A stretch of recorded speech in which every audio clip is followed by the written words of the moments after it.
Good evening, baseball fans, and welcome to the beautiful Flathead Valley in northwestern Montana for another edition of Pioneer League Baseball. My name is Scott Gladstone. So excited to bring you tonight's matchup between the first place Missoula Paddleheads standing at 25 wins and 10 losses, and the fifth place in the North Division Glacier Range Riders standing at 13 wins and 21 losses, 11 and a half games back of the Missoula Paddleheads. However, this is the fourth matchup between the two sides, and the series right now all time belongs to the Glacier Range Riders. They played 3 games here just 2 weeks ago, starting on a Friday night, finishing on Father's Day.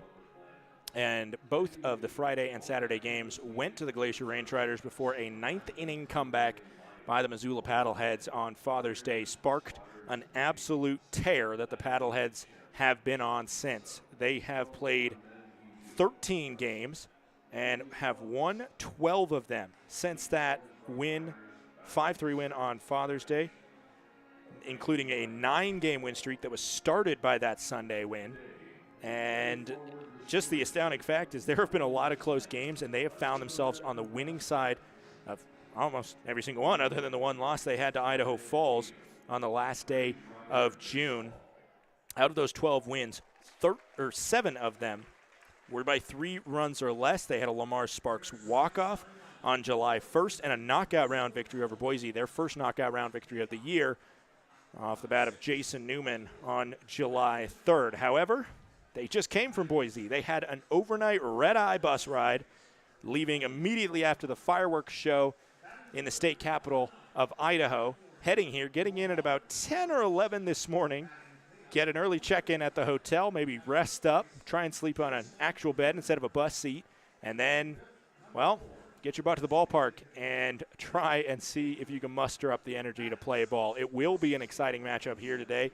Tons of storylines, alongside of the fact that the Paddleheads, I believe their magic number right now is 9. Yes, it is 9. They are 4 games up, and there is 13 games to go in the first half. The winner of each division in each half goes to the 4-team PBL playoffs. That is what we know, and the Paddleheads, because of that tear, they've taken a stranglehold on the division. They're 4 games up from Great Falls, 5 from Idaho Falls, 5.5 from Billings. Glacier is still not out of it yet, with 13 games to go for most teams, 14 for the Range Riders, and they're 11.5 games back. It's still possible, but it would take winning nearly every single game and a lot of help to do it.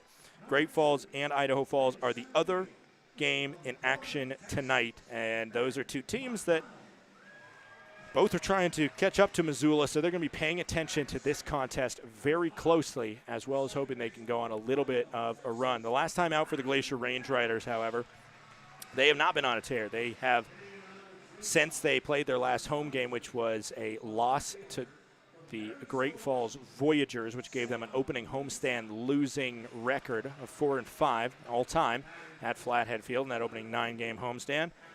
They went on the road to Idaho Falls, played their first ever match with the Chuckers, lost that series 1-2, and then they were supposed to play 6 games in Great Falls.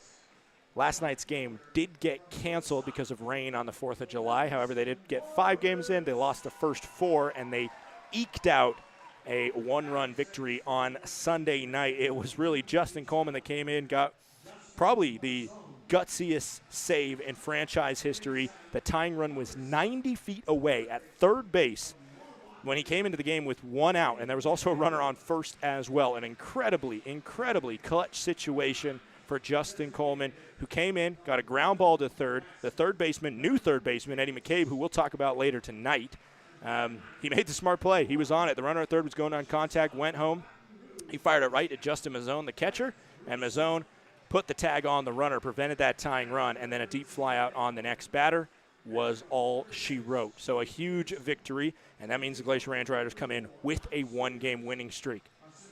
We're about to play the national anthem and get underway on this 5th of July contest here at Flathead Field. Don't go anywhere. We'll be right back after the national anthem.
Beautiful national anthem in part help sung by the fans of the Glacier Range Riders. And with that, we wish you a late happy 4th of July. We hope your Independence Day weekend was as happy as possible. Rain showers throughout Montana yesterday. That's the reason for that cancellation over in the Electric City with Great Falls and Glacier.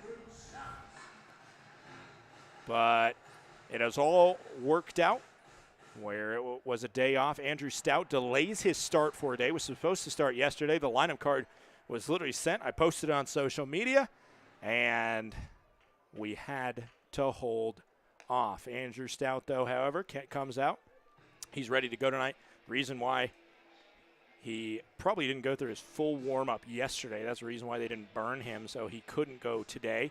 Usually that Sunday starter in that 6-day game week. For the Glacier Range Riders, he comes in with pretty good numbers. 0-2 record, however, in 7 appearances, all starts, 26 innings pitched, and he has 21 strikeouts to 13 walks. Opposing batters are hitting .306 against Andrew Stout, the man who comes from Illinois. Plainfield, Illinois is where he calls home, and he most recently played in the American Association with the Kane County Cougars. The starting lineup for the Missoula Paddleheads. What he'll see tonight. He'll see Riley leading off, playing left field.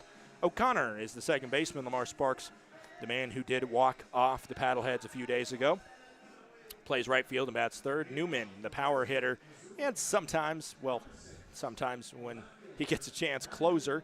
Gatewood is the DH, batting fifth. Greenwald is sixth. And the bottom three are Thompson, Cece, and Willman.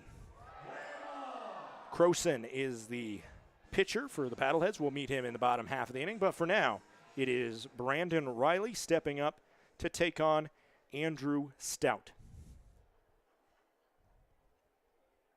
Pitch number 1 is a ball. We are underway, 7:03, 2 minutes early here at Flathead Field. 75 degrees and sunny here in the Flathead Valley. That pitch is in the zone for a called strike. Count is 1-1 with no outs here in the top of the first. Riley taking on Stout.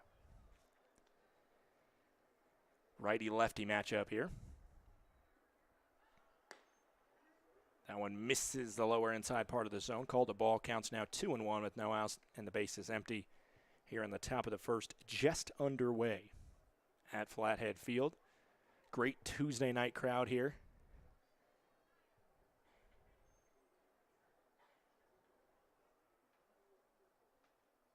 Swing and a miss there. The first time that Riley took the bat off his shoulder. Comes up empty. Count goes to 2-2 versus Stout.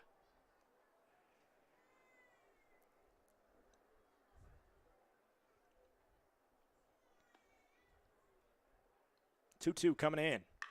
Swung on, poked to short, and it gets under the glove of the diving Brant Broussard. A leadoff base hit for Brandon Riley. And the Paddleheads have one aboard with no outs as McLean O'Connor, the second baseman, steps up. McLean O'Connor out of UC Santa Barbara. The Gaucho is from Pioche, Nevada. I get all the pronunciations of the guys' names, but the hometowns sometimes trip me up. So apologies to the Nevadans and O'Connor's family listening. I'm going with Pioche, Nevada. My apologies. First pitch coming in, righty-righty matchup. Swung on. This one's poked out to shallow right field. Livingston Morris comes in and makes the catch for out number 1, Cash. I don't know if he lost that one or if he just realized there was going to be no chance for him to get to it. But Livingston Morris on his high horse. 1 pitch, 1 out to O'Connor in that at-bat. Spent more time talking about his hometown than the time he spent at the plate. Lamar Sparks steps up now. Sparks is playing right field today.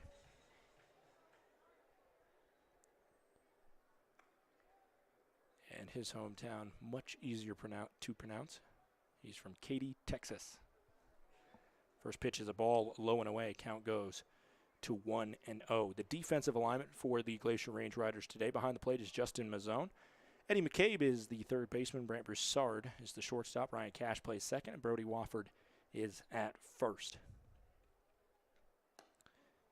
That one just misses off the outside. Count goes to 2-0. One out here. Runner on first is Riley. We haven't seen him try and swipe second, yes, but as the leadoff batter on a fairly aggressive base running team.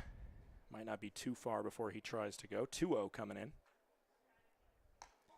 That one goes over the plate, called strike. Count goes to 2-1. The outfield from left to right is Linscott, McConnell, and Morris. Usually we see either McConnell or Linscott play in center, with then the part of the field where Hogan and his staff expect most of the outfield work to go to. That's usually where Linscott ends up. Breaking ball there, enticed a big swing and a miss out of Lamar Sparks. Count goes to 2-2 now on the right-hander.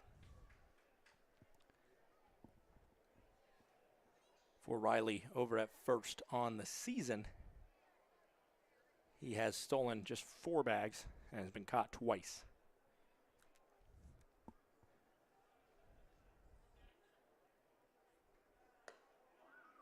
Just missing off the plate.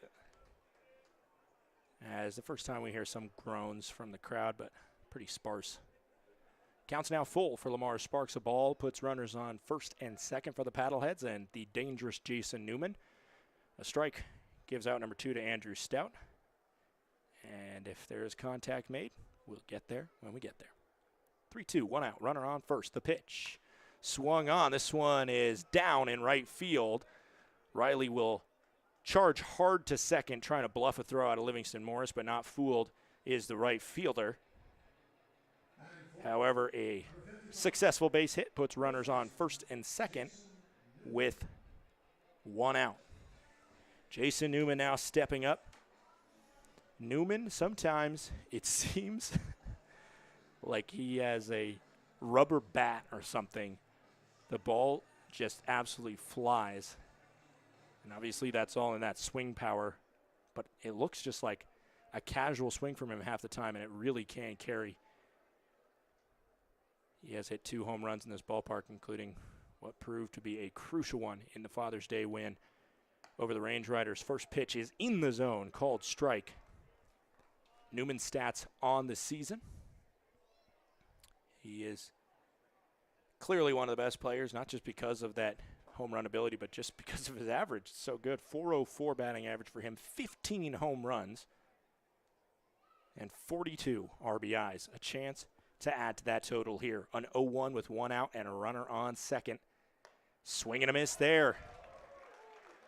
Blew that one by him.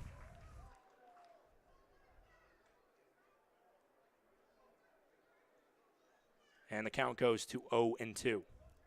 0-2, 1 out, runner on first and second for Jason Newman.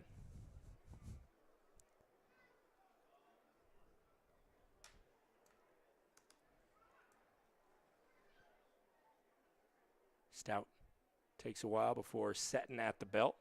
Kicking and firing. Almost caught him with the breaking ball there. A little flinch of the bat, but doesn't go. Count goes to 1-2.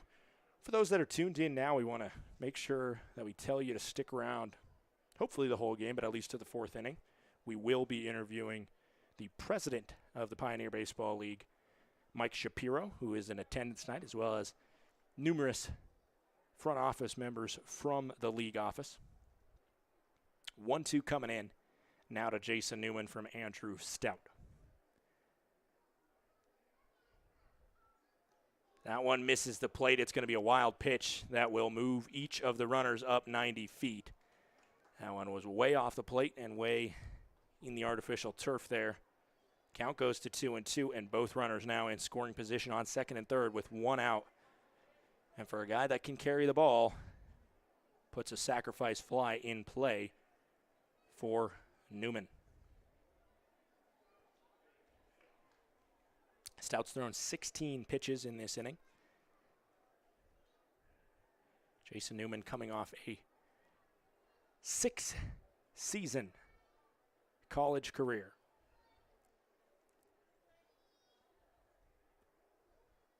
The pitch, thought about going, and the first baseman is in no position to really make that call. There will be an appeal, but our first base umpire, again, not going to call a strike from where he's at in between first and second. Just doesn't have the angle unless it's really definitive. That's Arturo Belmonte out there at first. Jaden Goodry is at third. Behind the plate is Mike Kiger. 3-2 coming to Jason Newman. Andrew Stout trying to be careful but doesn't want to load the bases. The pitch. Ooh, it just missed off the plate. And Newman, after falling behind 0-2, will walk to first.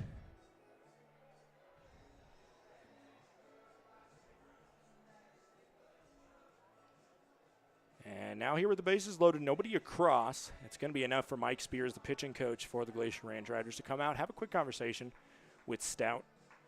Something to the tune of, "You're doing okay."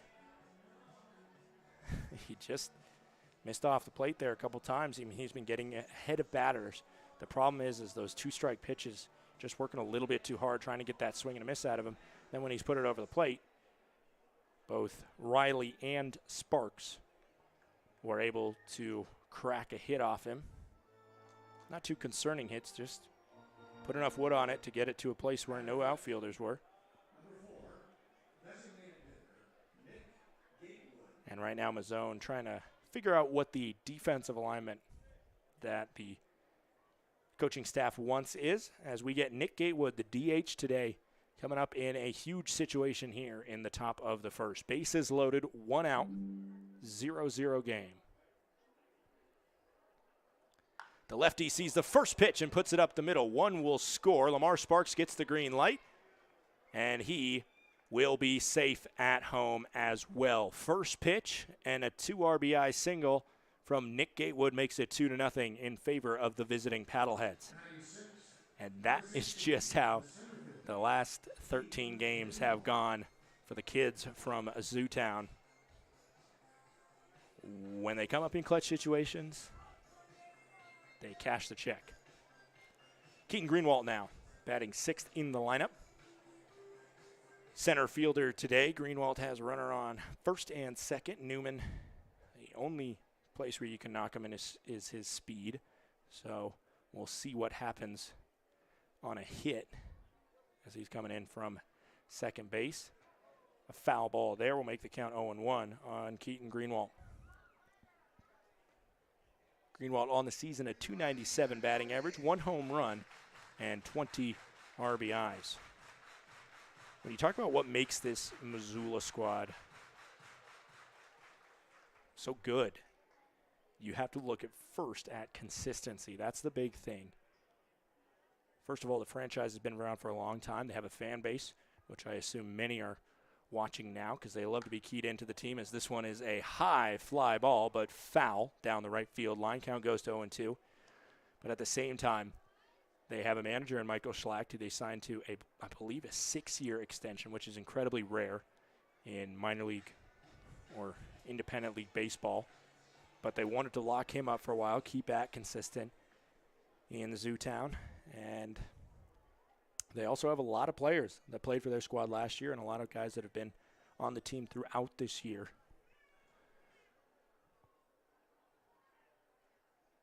As that pitch misses high, count goes 1-2 with 1 out.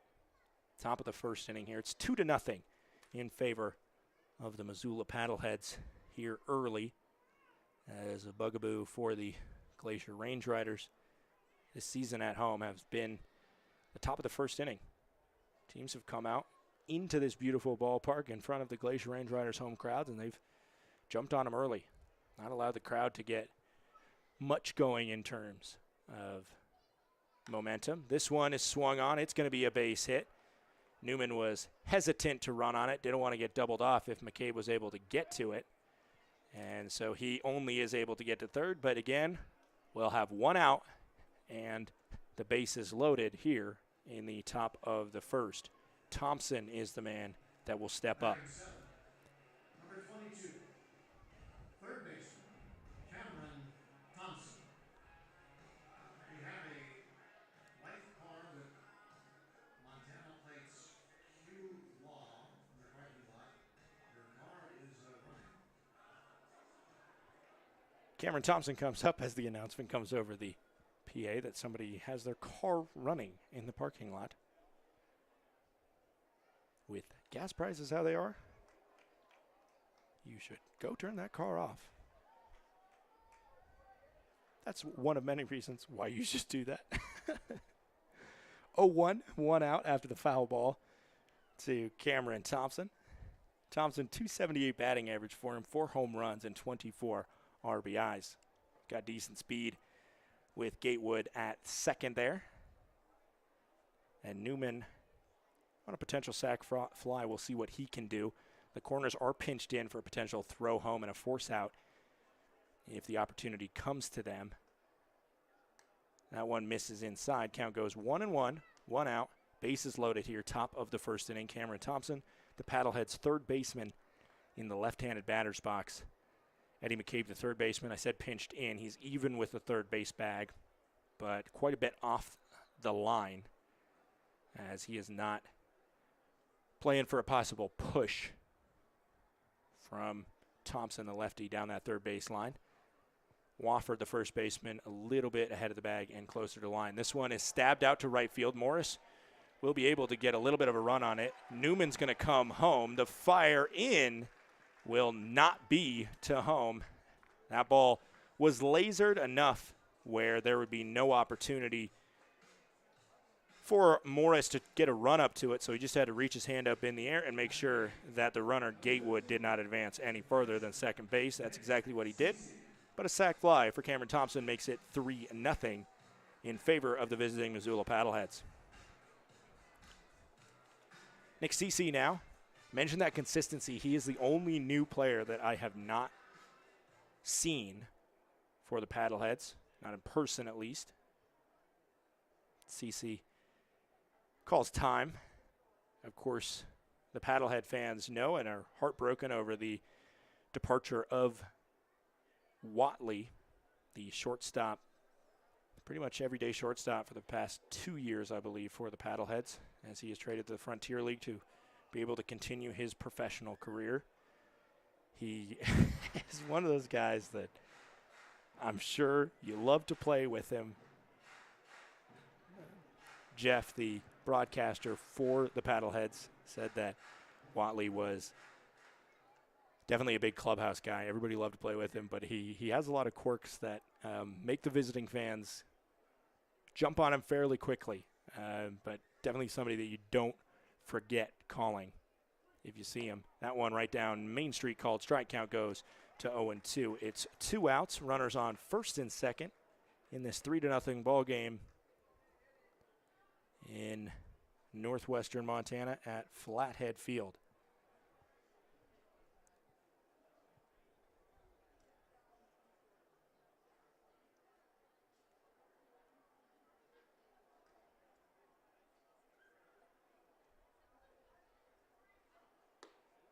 That pitch misses high. Count goes to 1-2.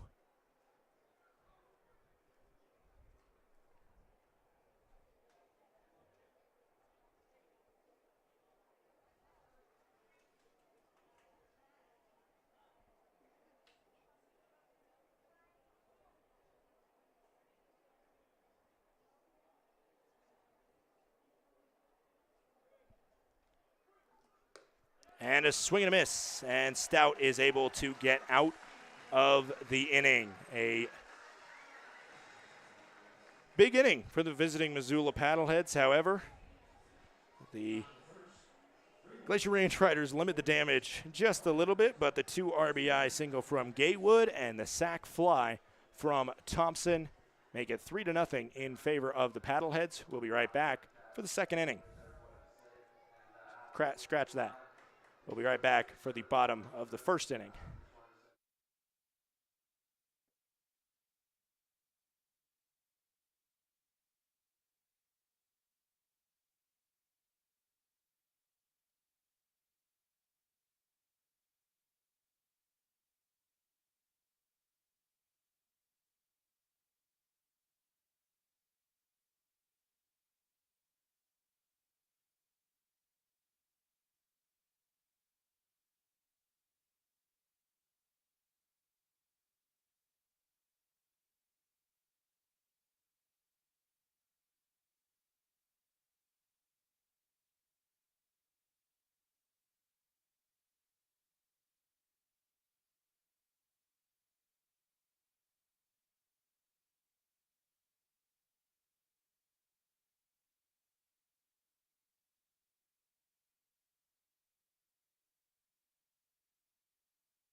Back here in the bottom of the first inning, it's Ben McConnell who leads off versus Austin Croson. First pitch is into the zone, a called strike against Ben McConnell, the leadoff man, usual leadoff man. Him and Brant Broussard pretty much split time. Well, not probably 75-25 in favor of McConnell, with Brant Broussard usually playing the second leadoff spot there at the 9 spot. We'll go over the lineup in a second, but first I'll tell you that McConnell's batting .316 with 16 RBIs and 1 home run, which he hit, as this one is crashing towards center field. And coming in to make the play is Greenwalt. Finish up my thought there. Ben McConnell hit his first professional home run on Sunday, where he put one just over the wall at Centene Stadium, which is a notably fairly hard place to hit home runs at. That was a game in which the Range Riders won thanks to 4 home runs, 2 of them 2 RBIs, as well as McConnell and Livingston Morris's home runs that were solo shots. That gave him 6. That is exactly what they needed, as there was 5 runs hit the other way. This one is poked into shallow right field. Backing up is O'Connor to make the out there. 2 quick outs. Well, let's go through the lineup real quick before it flashes us by. McConnell, Cash, bat 1-2. You just saw them. Lynn Scott bats in the 3 spot. Wofford 4th. Livingston Morris 5th. Mazzone is 6th. The bottom 3 are McCabe, Davis, and Brant Broussard, who I mentioned usually bats in that 9 spot.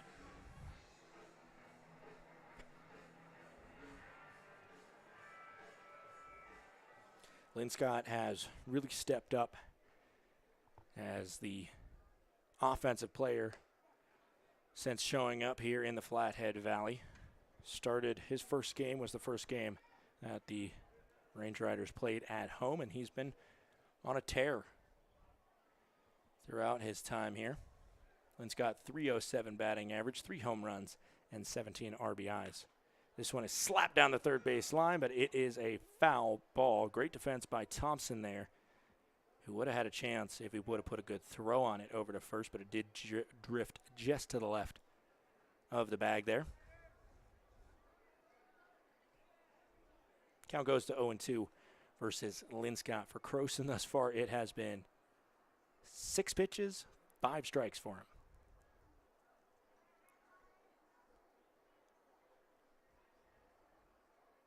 Plays with that knee hesitation there, and he pops it up over to Jason Newman in foul territory, makes the snag, squeezes it for out number 3. A 7-pitch first inning for Austin Croson.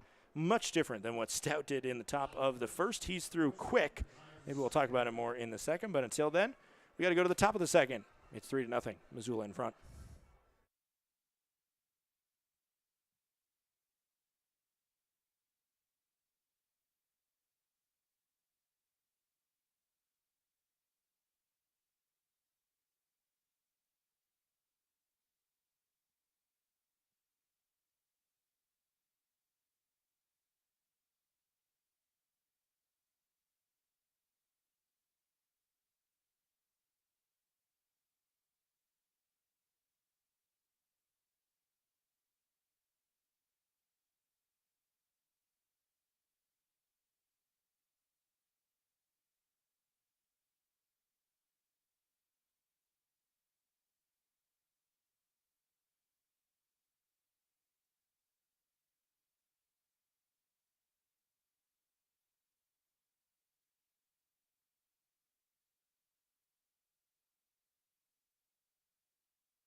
Cameron Wellman will be the man that will lead off the top of the second for the Missoula Paddleheads. The only Paddlehead not to step up to the plate, as the top 8 batted.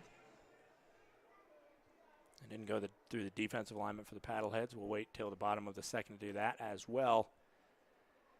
Let's talk more about the pitcher, who I assume will be coming out for a second inning of work, because he only threw 7 pitches in that first inning, did Croson. 1-0 coming in to Willman, misses low. Now the count is 2-0. 7 pitches in that first inning for Croson and 30 for Andrew Stout. You see right there, clearly helped. Ooh, that one missed his zone somewhere. And Stout probably a little confused not to get that call on the 2-0 count. Looks seemingly close. 3-0 comes in, and that one he'll get the call as the count will go to 3-1 on Cameron Willman. Like I was saying, you see the benefit of playing with a lead right away. As out of those 7 pitches, 6 of them were strikes. There's another strike there. Willman thought he might have had a free pass, but instead the count goes full. 3-2 now is the count. Pitch number 36 coming in for Stout. Croson with the 3-0 lead was not afraid to hit the strike zone. And he allowed 3 balls in play. Well, I guess one was a foul out. That one right over the press box here. As for the first time in the at-bat, Willman takes his bat off his shoulder. Count now 3-2, no outs. Bases empty. Leadoff batter Willman up at the plate for the Missoula Paddleheads.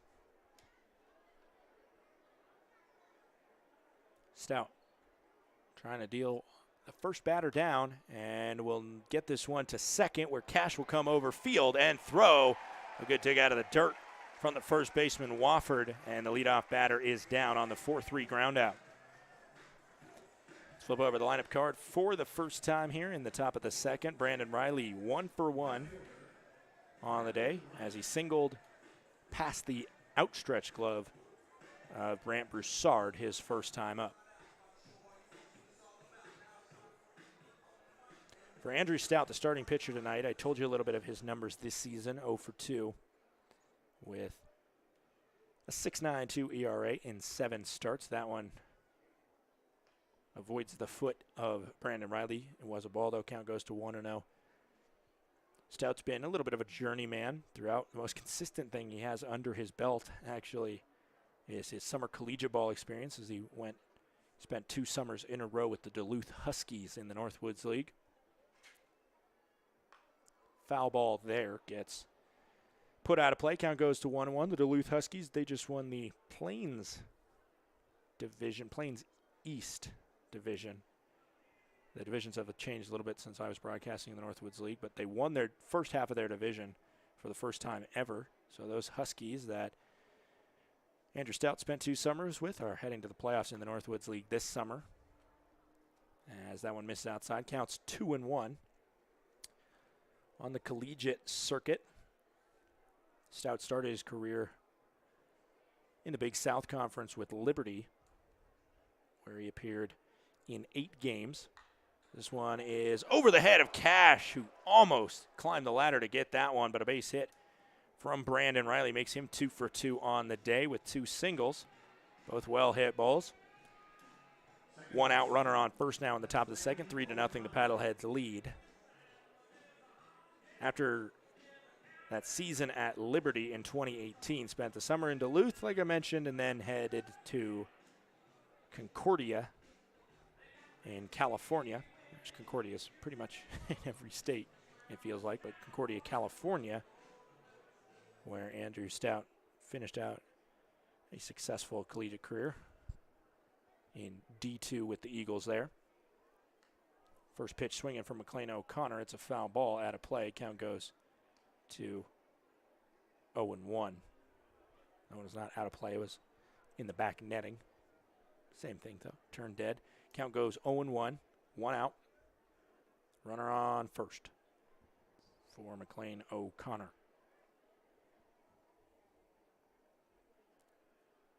He hit that fly ball into right field.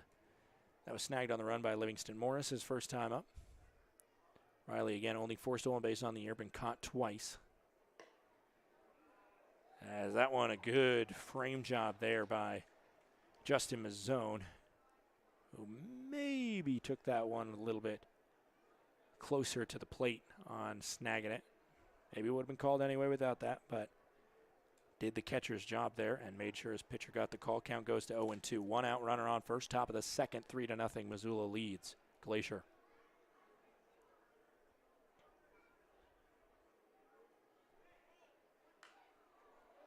Lifted up and out of play. Count stays 0-2. Stout's second professional career. He's one of only three different pitchers for the Glacier Range Riders that have prior professional experience before this season, which is an incredible number and a big thing you have to circle on maybe why they're sitting right now at the bottom of the North Division. 0-2 pitch coming in. Swung on, lifted up again. And back into the back netting. Count stays 0-2 in that last year of experience for Andrew Stout, a 1-1 record with the Cougars out right near where he's from in Plainfield, Illinois. A 5.54 ERA. 2 starts, but 26 total appearances. He finished 7 different games through 50 and a third innings. Did have 39 strikeouts to 33 balls, and that one, oof. Everybody in the stadium except for the home plate umpire and the first base umpire thought that one was a swinging miss from McLean O'Connor, but according to both Mike Kiger and Arturo Belmonte, he held up just in time.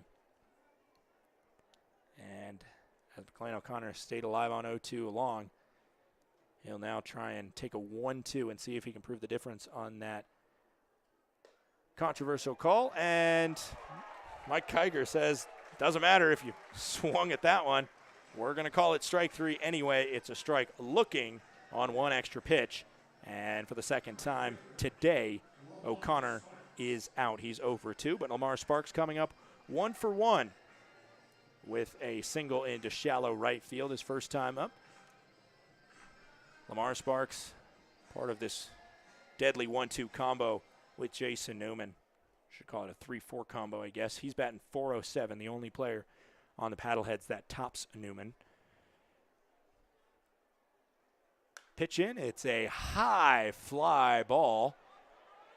Cash is over. Cash calls off Wofford and collects the pop out.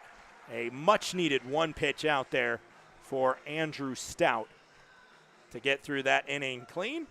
A lot of base hit from Riley, but that is all she wrote. We head to the bottom of the second. It's 3-0. The Paddleheads lead.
Austin Croson threw the first inning perfect, so maybe he deserves a chance for me to talk about the starting left-hander for the Glacier, or for the Missoula Paddleheads tonight. Croson is a kid from the Northwest. He was born in Junction City, Oregon, before being drafted out of Lane Community College. First ball misses into Wofford. Count goes 1-0. Drafted by the Yankees in the 26th round, and then 2 years later was drafted by the Phillies in the 39th round after he played some college ball at Western Oregon University. And that is where he had a brief stint in the Gulf Coast League for Phillies West. Had good numbers in 13 games, a 5-1 record, and 17 strikeouts to 12 walks. That one hits the zone, counts now 2-1 to Wofford, the left-hander. First baseman for the Glacier Range Riders.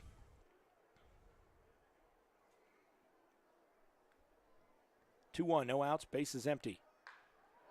Swung on by Wofford and is going to get down and get all the way to the wall. Brody Wofford, it's bobbled there by the center fielder Greenwald, but Wofford is content to scamper into second base with a stand-up double to lead off the inning. And that erases the 0 on the hit column for the Glacier Range Riders. Puts Wofford, who started a good hot streak for himself in Great Falls this past week, and is keeping it up with that base hit there.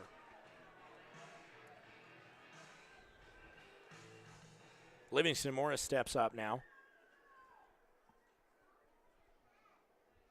But the bottom line for Croson, his story is very connected with the fact the 3 years from 2019 to 2022 that he took off from professional baseball, but now making his return and very successful in his return. Obviously, he's been backed by a potent Missoula offense, but a 2-0 record, a 5.47 ERA, and 6 starts for the Paddleheads, and 19 strikeouts to 17 walks. He's not one that's going to blow it by you a lot, but he'll get some Ks here and there, and he's been really good thus far at enticing pretty weak contact. A whip of 1.823. 1-0 count to Livingston Morris. That one will miss low. Count goes to 2-0 now.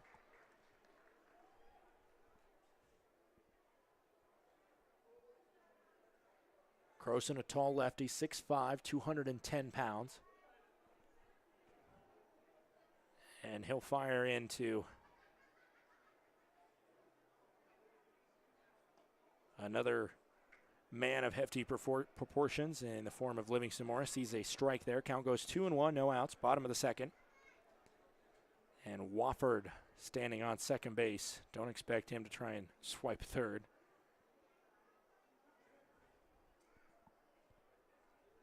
Two-one coming in. Swing and a miss there from Livingston Morris. That's exactly what every pitcher tries to do to Morris. Tries to drop those breaking balls off the lower outside part of the plate. And since his hot start, he has struggled a little bit trying to find contact with those. 2-2, no outs, runner on second for Livingston Morris.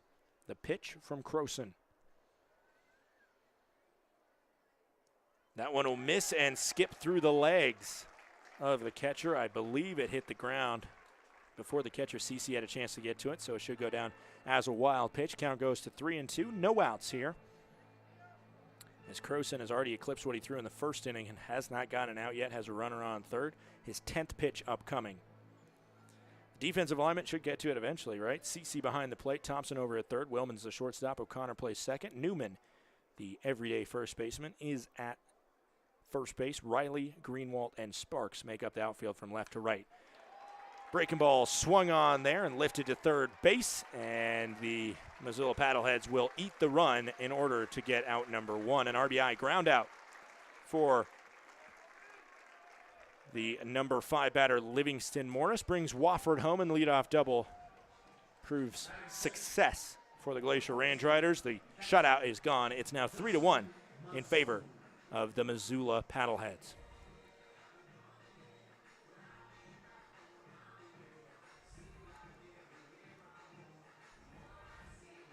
Once again, we would like to remind all you listening, stick around. The fourth inning, we will interview PBL President Mike Shapiro, who's in attendance here tonight.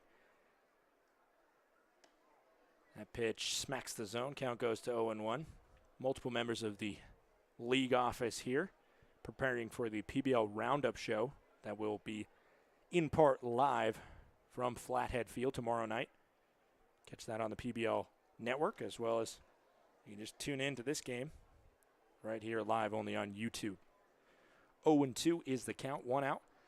Justin Mazzone at the plate. The left-handed catcher will see the third pitch of this at-bat. Mazzone batting .324 since arriving 13 games ago. Late swing there, stabs it out of play. Well, stays in play, just nicks the edge of the wall there. And the count goes to 0-2. I don't think general admission is open yet, but there are people in the general admission area. And swung on and missed by Mazzone. He strikes out on 4 pitches there, as Croson comes back well after the opening double, other than a wild pitch. Got a ground out and a strikeout, and now the home debut of Eddie McCabe. Maybe some fans who have been at the other home games but not paid too much attention to the developments while the team's been on the road for the past 8-9 games. Maybe a little bit confused because the last time Eddie McCabe was batting in this ballpark, he was wearing a visiting uniform for the Great Falls Voyagers. And then the day before the Range Riders made the trip out to the Electric City, they being the Voyagers and the Glacier Range Riders, finalized a trade to get the stellar infielder from Great Falls to pack his bags and, well, stick around to play 6 games. What ended up being 5 games in Great Falls, just do it for the visiting team. And so that's exactly what he did. As that one is swung on, makes a count 1-2 with 2 outs and the bases empty. McCabe with that trade for a draft pick in the mid-year tryout in Boise, Idaho. With that trade, he is now a Range Rider, and he's happy to be here. 1-2 swung on. And I thought contact was made there. I thought that might have been a foul ball, but instead I guess that was just the sound of the ball just nicking the glove of the catcher, CeCe. McCabe would have had a good chance to get down to first on a drop 3 strikeout, but instead a delayed run to third means that he is still out by way of the K. Get a double from Brody Wofford, and he's brought across on an RBI ground out from Livingston Morris. 3-1 is our score as we head to the third.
Well, if you want him anywhere in the inning, you want him leading off the inning, Jason Newman. Well, I can say that, but then again, he led off the top of the ninth on Father's Day and smacked a solo home run right away. So there really is no good spot in the lineup if you're playing against Jason Newman, but at least you're guaranteed nobody on base if he leads off, and that's exactly what Jason Newman does.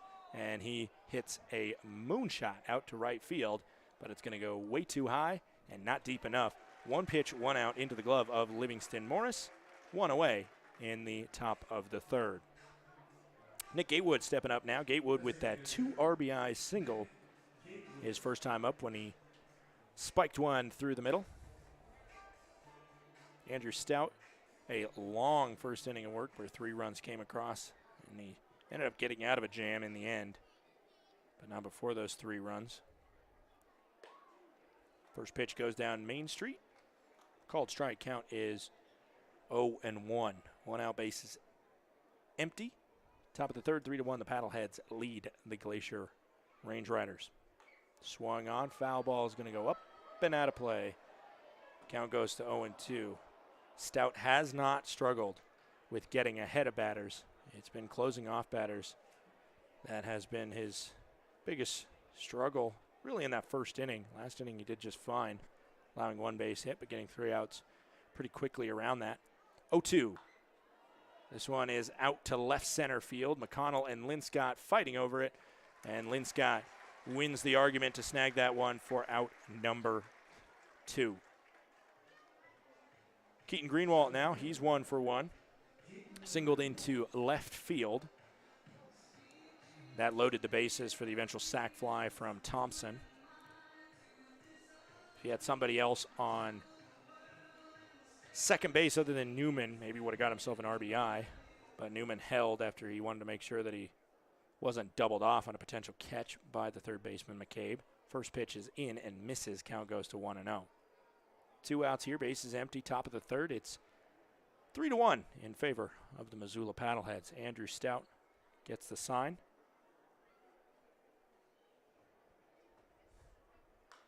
And this one is a high pop fly going over towards first. Wofford navigating, and eventually it will bounce off the dugout, up and over, and become a souvenir for one of the fans. General admission, we are closing in on the full open of general admission and general admission tickets. So if you're a local fan, be sure to stay tuned into our social media channels for that, as well as if you're a Missoula fan or just a fan thinking about making the trek to northwestern Montana to see the Glacier Range Riders in action. This one is going out to left field. Livingston Morris taking long strides to get to it, but will end up dropping in front of Morris. And rounding for third is Keaton Greenwalt. And he slides in there safely with a triple. That one was tough to navigate for Livingston Morris down that right field line. And then it took a hop on him. He was trying to get to that one before it went down, and that's the problem you stick yourself in. If he would have just accepted the hit there, I think it pretty easily would have been a single. Instead, I believe that'll go down as a triple as it just bounced completely around Livingston Morris. Misjudged what the turf was going to do to that ball. So all of a sudden with 2 outs, now there's a runner on third for Thompson, who already has a sac fly today, but that's not an option with 2 outs. A pop fly triple for Greenwalt adds to his successful day thus far. First pitch in the zone called strike as Thompson questions the home plate umpire with the call.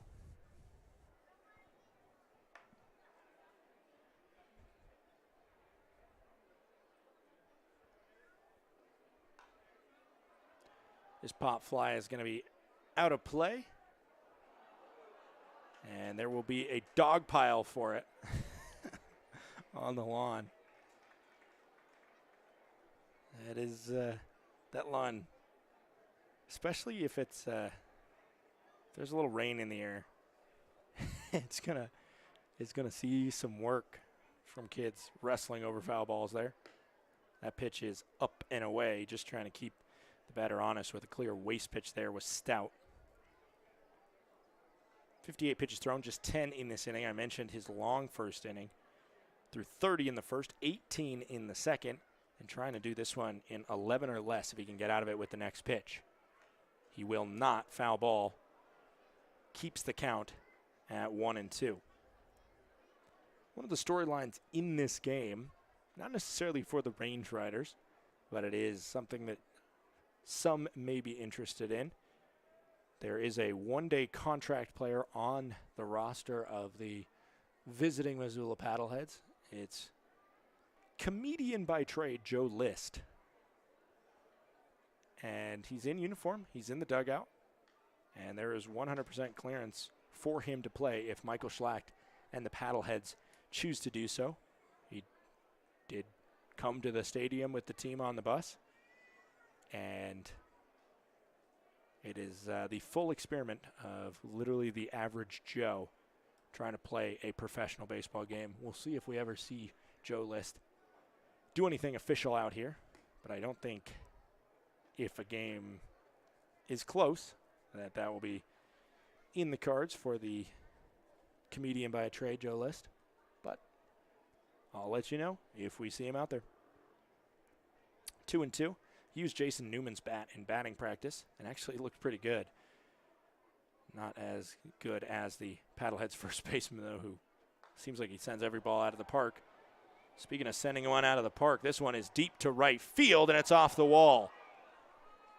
Easy run scored, and now heading for another triple in a row is the Missoula Paddleheads' Cameron Thompson. So Greenwalt triple, now Thompson with an RBI triple, and it's 4-1 in favor of the Missoula Paddleheads.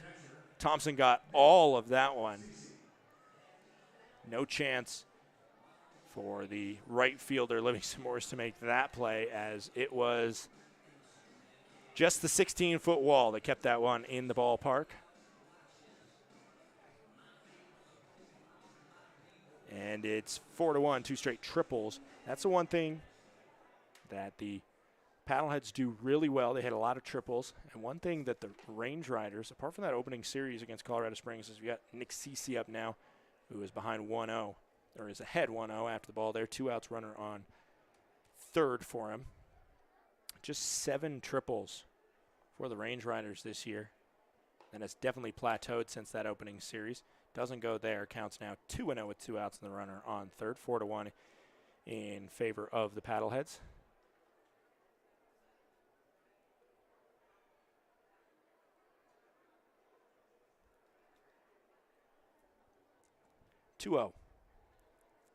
As Stout readies for it. Swung on and put up the chimney and out of play. 2-1 now with 2 outs.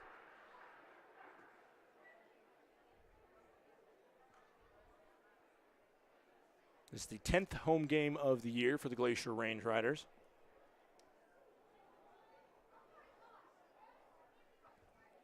And the 2-1 comes in.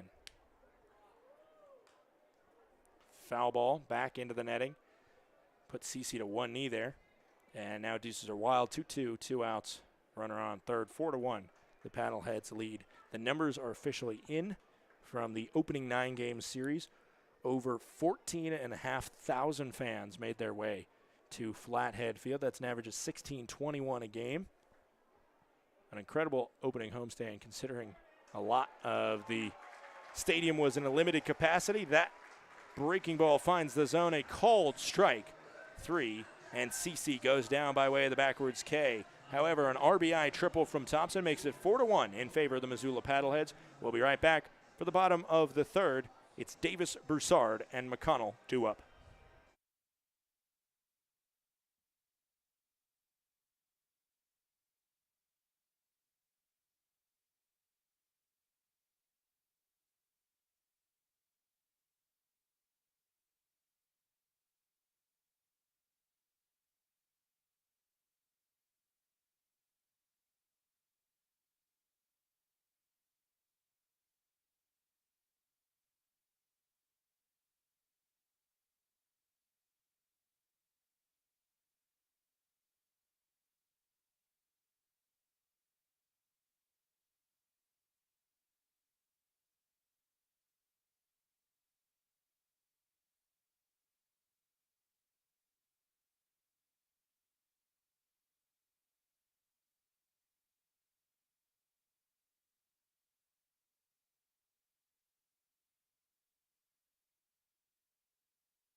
We're back here in the bottom of the third. Austin Croson back out. 25 pitches thrown for him and 1 run against him.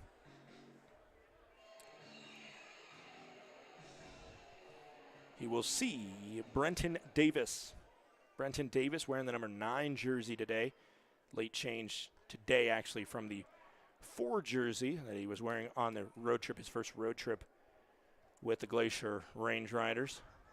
Brenton Davis actually knows this Paddlehead squad better than the rest of the Glacier Range Riders, as he is a recent trade acquisition from the Paddleheads, making his first appearance versus his former team. On the season, I believe we only have officially his Range Rider stats.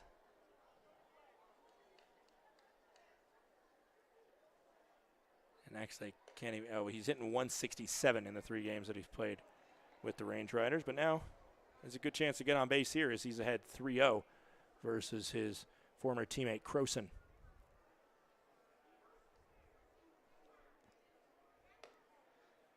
Just catches the inside of the plates as a little twitch of the hips from Davis.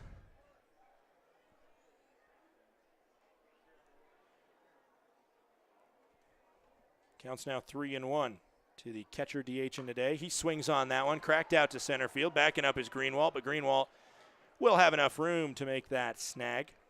Healthy distance on it. Maybe would have been gone in a different part of the ballpark, but in that deep center field gap, it is fairly easy pickings for the center fielder Greenwald. Now the final batter yet to see the plate. It's Brent Broussard, the shortstop, who, reading more about his journey today in general, just an unbelievable path for him to get here,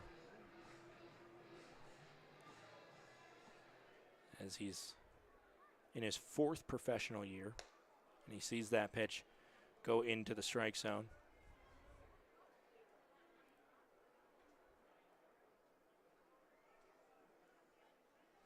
Now the count is 0-1. And the count is now 1-1.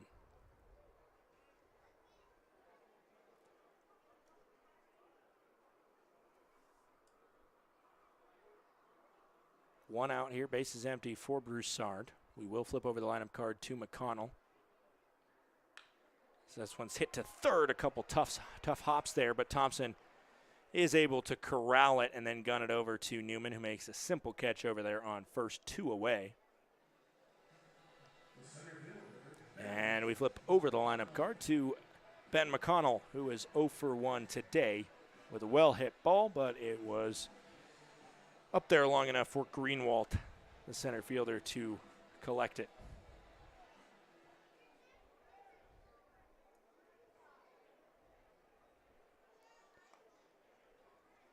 That one missed. Did not seem to miss by much. Looked like the same location where that 3-0 pitch to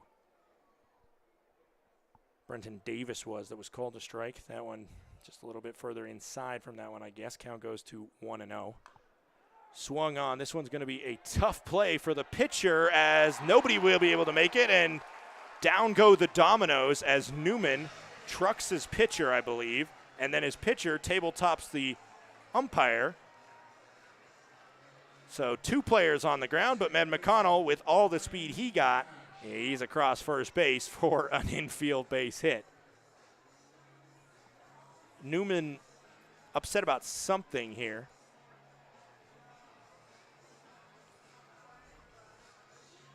I don't know if he's upset about it or just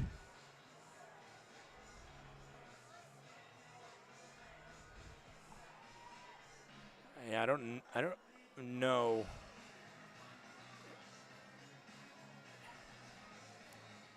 He's going over there. He tried to call time a couple times. Ended up not really calling time, just exchanging a few words with his pitcher. Goes down as a base hit, as there's no play. I mean, that was just a situation where Croson and Newman were both thinking about making it, and behind O'Connor, the second baseman, was coming in, preparing for, the only play that Newman had was to glove that one and snap it between his legs like a center. And I don't think that really got too far in the process of doing that before realized just kind of to eat it, and that's right when he collided with his pitcher, who seems to be okay. First pitch is a strike into Ryan Cash. Count goes to 0-1.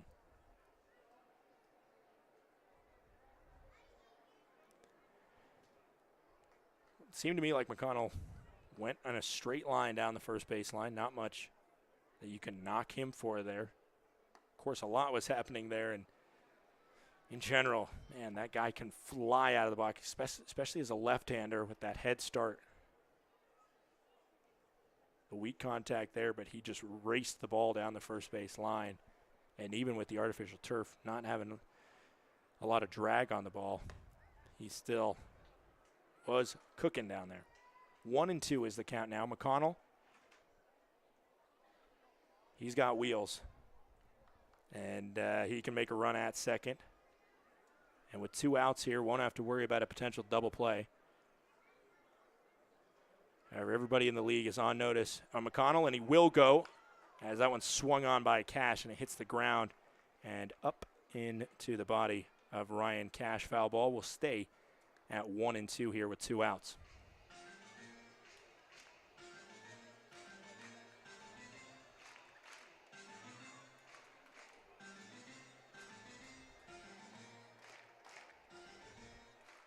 Ryan Cash 0 for 1 today.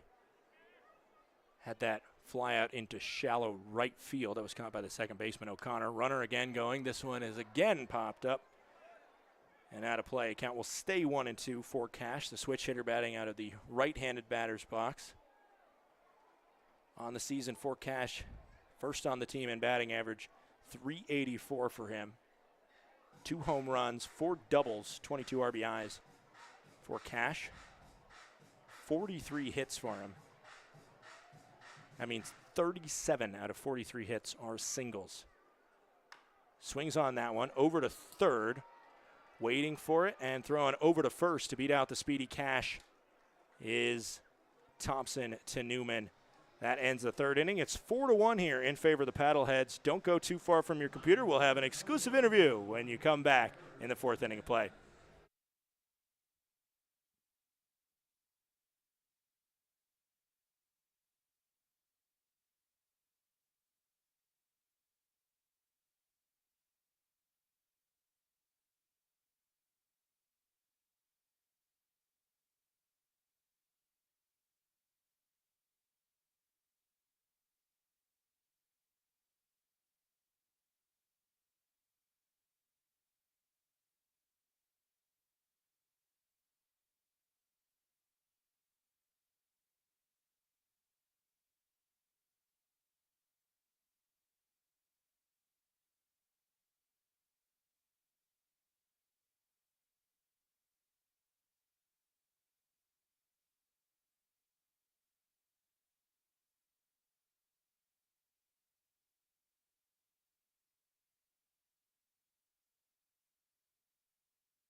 Back here in the top of the 4th inning. Scott Gladstone with you. It's a 4-1 ball game in favor of the visiting Missoula Paddleheads. We'll see Cameron Willman, the number 9 batter, come up. Willman is 0 for 1 today with a ground out to second base, and he sees a ball there. Count goes 1-0.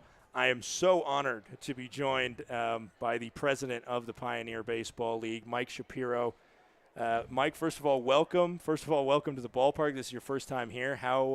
How has it been just the couple hours that you've been around seeing the ballpark? Scott, this is an absolute gem of all the ballparks in the Pioneer League. And we have some really wonderful ballparks, charming, and just the heart and soul of minor league baseball. This one it tops them all. It is. I was telling Marty Kelly, who owns the club and built the ballpark. I was so impressed with the fact that everything was done right. And you just look around, the little touches like the barn siding on the facade and the color schemes and how the whole concourse is laid out. For people who, like me, who have spent their entire lives in ballparks of one sort or another, this is an absolute gem. Yeah, I mean, it's been so cool for me to be behind the scenes and seeing all that intentionality put behind it. Well, and look, you're sitting here watching a ball game, and you're looking out at a mountain range, and it's just absolutely spectacularly beautiful. Yeah, I mean, I think it fits perfectly well into the landscape, and I think it's something that a big goal of the ownership group and the entire front office was to make a place where people from the Flathead Valley felt at home, as well as people who come here. They can feel like they're feeling a Montana, Northwest Montana experience, and I think it does exactly that. We got a 3-2 count right now to Cameron Willman leading off. We're going to see the payoff pitch here in a second. And it is just a little bit outside. Going to be a walk there to Willman to start off the fourth inning. Mike, you have a pretty impressive resume. You've been with multiple major league clubs, including the Braves, Giants, Nationals, Orioles. Obviously, baseball is baseball anywhere you go, but it is a lot different in a lot of ways here at this level. What brought you to the Pioneer Baseball League, and why did you feel like at this point in your life and your career that this was a great place for you to be and to help make better? Well, I've always had a love for minor league baseball because, again, I think it's the heart and soul of the game. And I once owned an independent league team. I actually, even long before your grandparents were born, I played independent ball. And I've had this absolute fascination with independent ball. I get the reasons for. Oh, this one's hit out to right center field. Going to be extra bases for Brandon Riley, the leadoff man, who's now 3 for 3 today. The run is going home. No, the run holds up at third, and the throw into second is in time. What a throw from the center fielder, McConnell, there. You're just talking about, the independent ball, these guys that, for whatever reason, age, undersized. There's all these different reasons why they end up here, but there's a lot of talent. Ben McConnell is one of those guys. He's a great fielder, was a Gold Glover in the Northwoods League. No, that's exactly the point, and I couldn't have said it better. It's all about the idea that these are players who, for one reason or another, have been overlooked. And either they've been drafted and released, or they were overlooked in the draft, and they all have pro-level talent. So it's hit to third. McCabe's going to go throw home, and it's going to be out at home. And another great defensive play. And that was a spinorama by McCabe over at third there. And the fielder's choice is out number 2. I think I need to stay here with you, man. I mean, this is – yeah, I don't know how good of a defensive player you were, but we're seeing some great arms out here for sure in this inning. I mean, so, the point you made, which I absolutely agree with, is that there is a special place, and should be in a lot of people's hearts who love the game of baseball, to really appreciate independent ball. To appreciate its value, not only to the communities that it serves, which are generally smaller communities. The fact is that these people who own these clubs, for whatever reason they do, but it's more of a public service because you're not going to get rich off of owning an independent league team. But you're doing something great for your community, and you're doing something really great for these kids who deserve a chance to play. Yeah, account is 0-1 right now to Lamar Sparks. Now it's 1-1 after the ball there. So you took over at the beginning of last year, I believe, right after there was a lot of questions around Pioneer baseball, and I grew up watching it when it was affiliated, and my first instinct when I saw, it was in question, and then it was said, oh, they're going independent now, they're not going to be affiliated, I was really worried about the league, and that's just kind of a gut instinct as somebody who grew up watching the affiliated brand and knowing all that brought.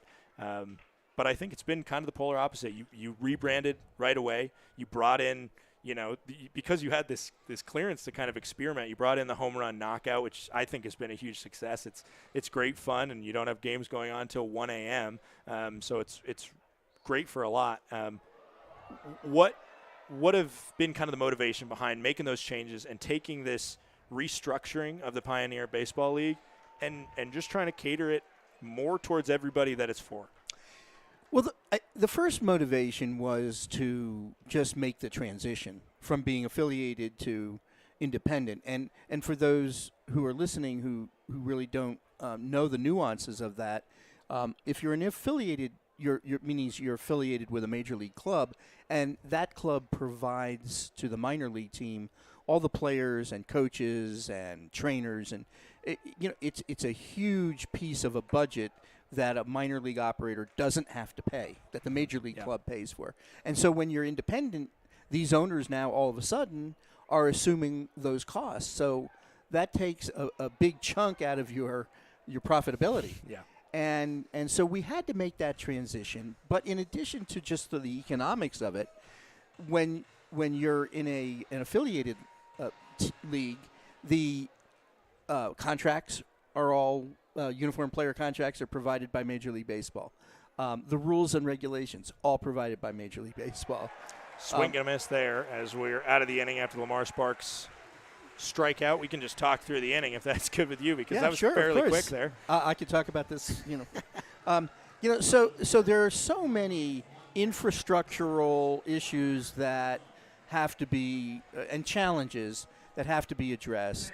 Then you have to go out and explain to your owners that not only do you have to now cover the cost, but you got to figure out how to find those players. Yep. And so you've got to now put a scouting department together, or you need to hire a manager and a bench coach and a pitching coach and go out and find players. And that's not the easiest thing in the world, in large part because of the first-year Major League draft, which is 20 rounds. They're taking the cream of the crop. Mm-hmm. So then how do you find all those other players? Yeah. And those are challenges that we had to address and overcome in order to get the league just started. Mm-hmm. And then we approached the idea of branding. And the league had not been branded since 1939. The logo literally had not only a buffalo, but a buffalo skull. and and while I'm sure there are some out there who appreciate that, I thought it was time to kind of upgrade the look and feel since 1939. Yeah. And so, and then we started approaching, okay, now we've got to market this, and we need to help each of the clubs figure out how to maximize their visibility and their presence in their communities and address some of the economic concerns that these owners are going to now have. One of the big ones that I've always, been a proponent of is that extra innings, at least at the minor league level, do nothing but cost the owner money. Yep. You got to keep a staff on. People have already either left in the seventh inning, or they've had their hot dog, they've had their beer, they're not buying anything more, and so you have to keep a staff on. So it costs the owner money for extra innings, and you're wearing out arms that you have a precious little of. Yeah. And so it makes no sense. So I always had this idea in my head from having played a lot of home run derby with a wiffle ball in the backyard with my brother growing up, that we should just make extra innings fun. Yeah. And what better way to do it and then it's sort of like in soccer and hockey. They have a shootout or whatever you call it.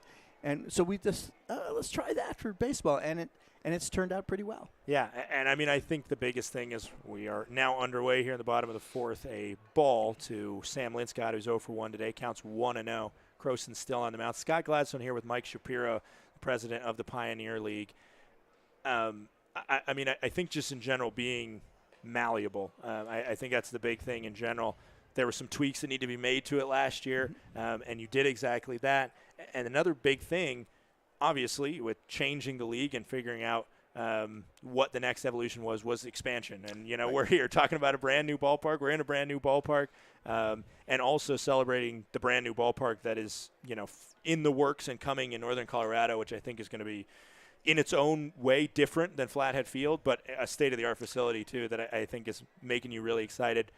When, the Owls took last year off and Flathead – the team in the Flathead Valley came about. What was that process like for you as this is hit over to third, and it will be a 5-3 ground out to start the bottom of the fourth? Talk a little bit about the expansion of going from 8 to 10 teams and building two new ballparks in the Rocky Mountain West. Well, it was one of the highest priorities we had.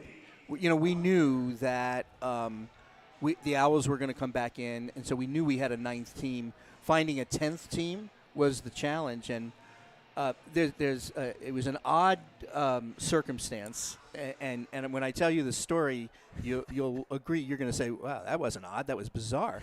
I'd met Marty Kelly when he was taking a look at buying one of the other clubs in the league, and it didn't work out.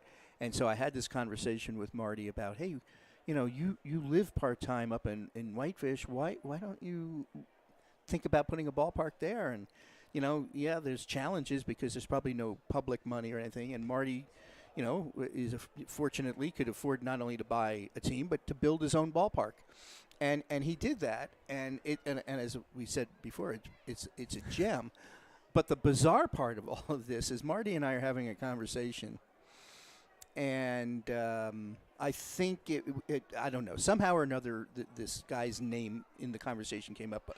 Name was Tony Cameron, and I said, Marty, wait, Tony Cameron, you live in Atlanta, right? He goes, yeah. And I said, Tony Cameron, does he live in Atlanta?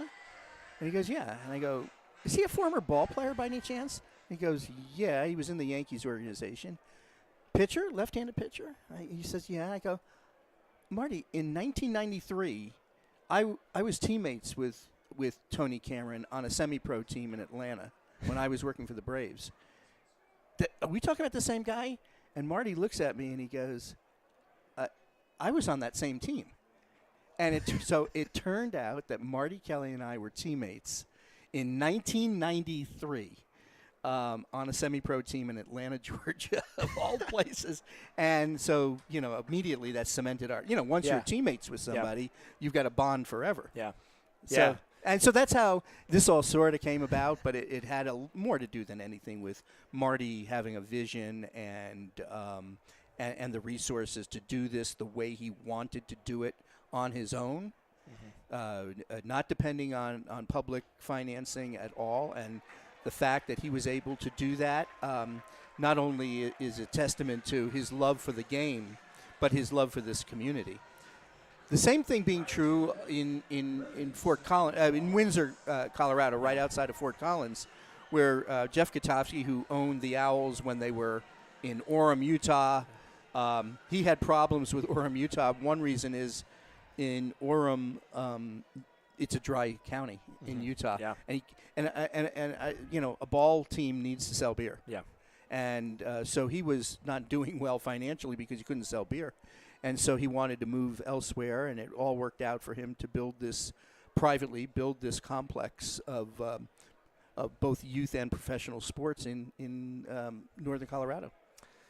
Brody Wofford took a walk there. He's on first now with one out. Yeah, I mean, and that's something we could go into a whole tangent. I think the Rocky Mountain West, something apart from the amazing views in the mountains, it's known for beer. I mean, that's a big part of it. The Flathead Valley, there's some, a ton of great local breweries, as well as Missoula. That's a huge part of the culture in northern Colorado is definitely a part of that. So I think their fans and fans, around the league are always excited because I think there's, in a way, of course, for adults, there is synonymous, that beer and baseball, as well as 4th of July, which we saw yesterday, celebrations across the league.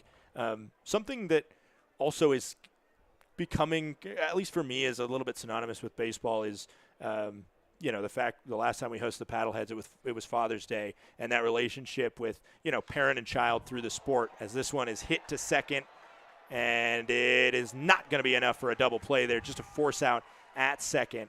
But back to what I was saying, we talked about Marty and his kids that have been really involved with this organization. I mean, this ballpark has been Chris Kelly, his son, really digging in, putting pieces of the ballpark together and really investing his physical and mental labor into this, as well as his daughter Becky, who's been hugely involved in the front office as well.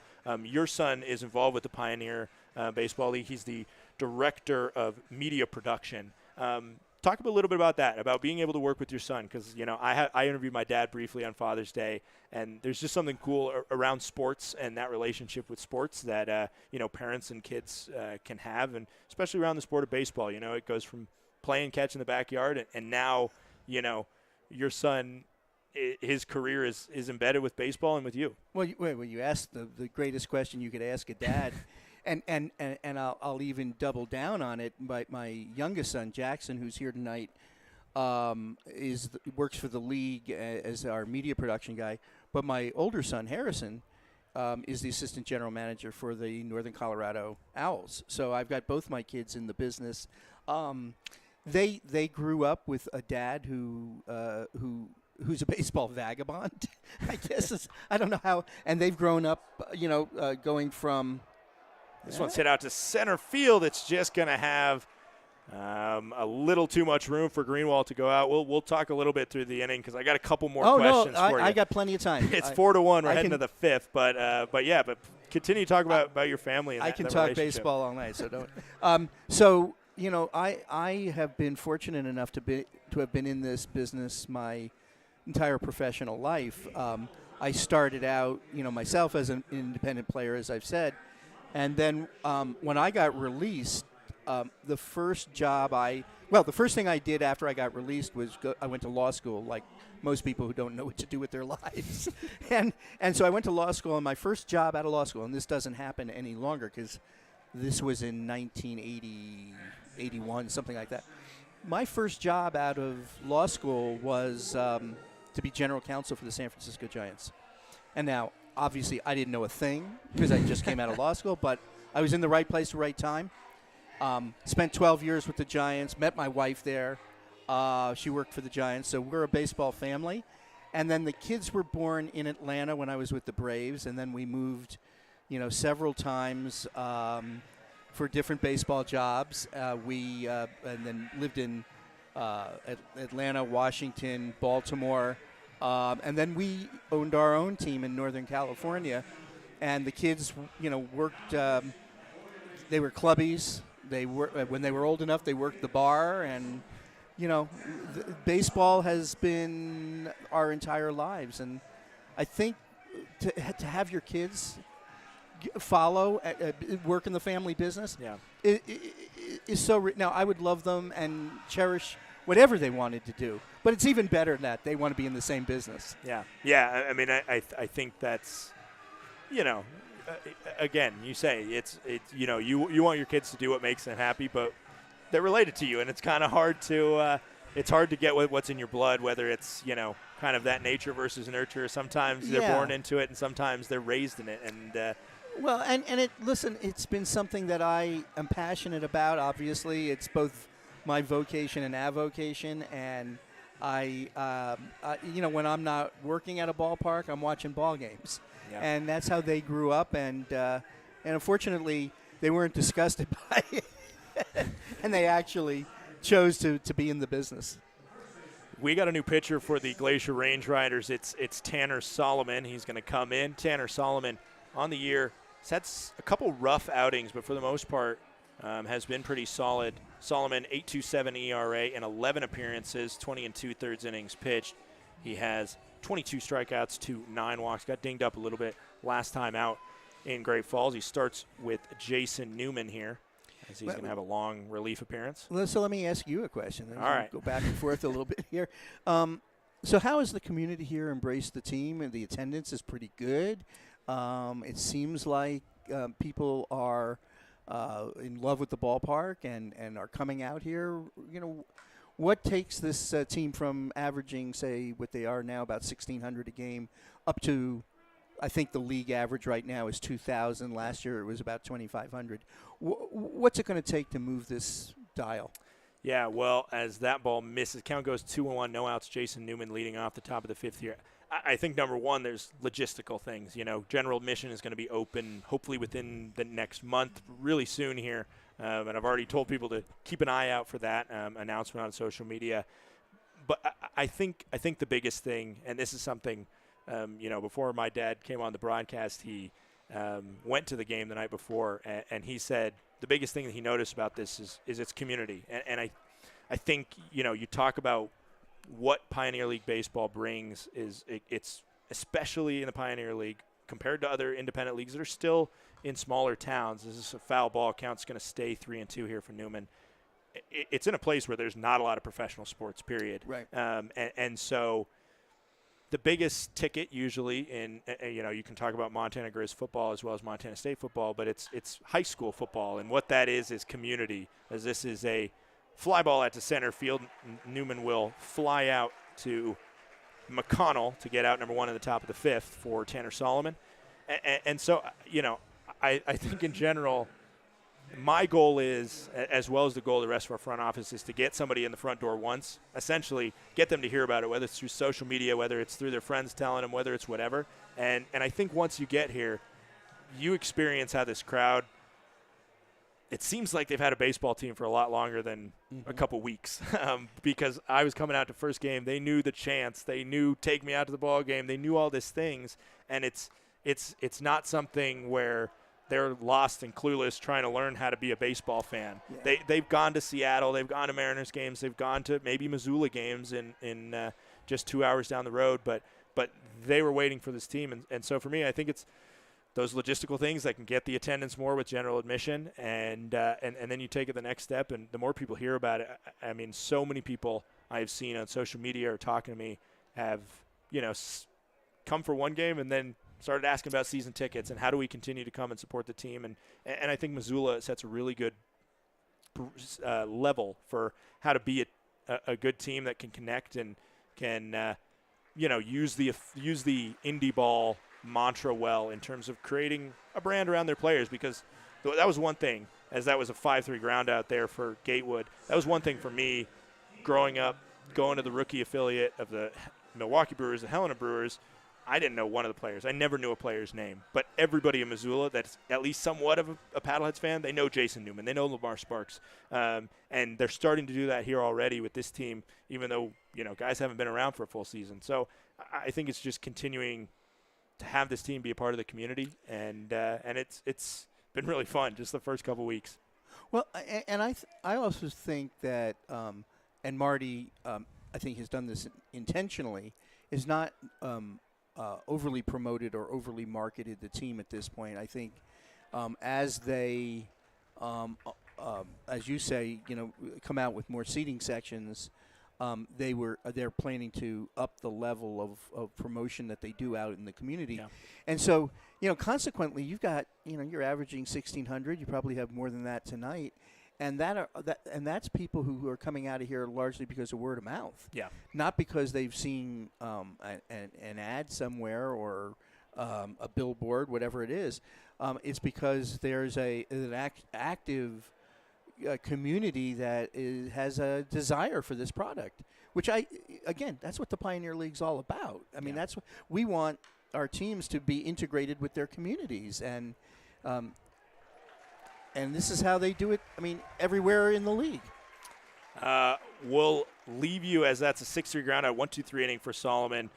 The final thing I just want to ask you about is kind of when you look at the Pioneer League, what do you see as the next step? Where does it go from here? This year you introduced the Pioneer League Baseball Roundup Show, which has brought in, crazy guests, and it has just a really good kind of following already, and it's continued to find its footing. They're here tomorrow night, producing the show live from the stadium. But in terms of where do you look? Because you seem talking about this team, you seem like you're always looking up.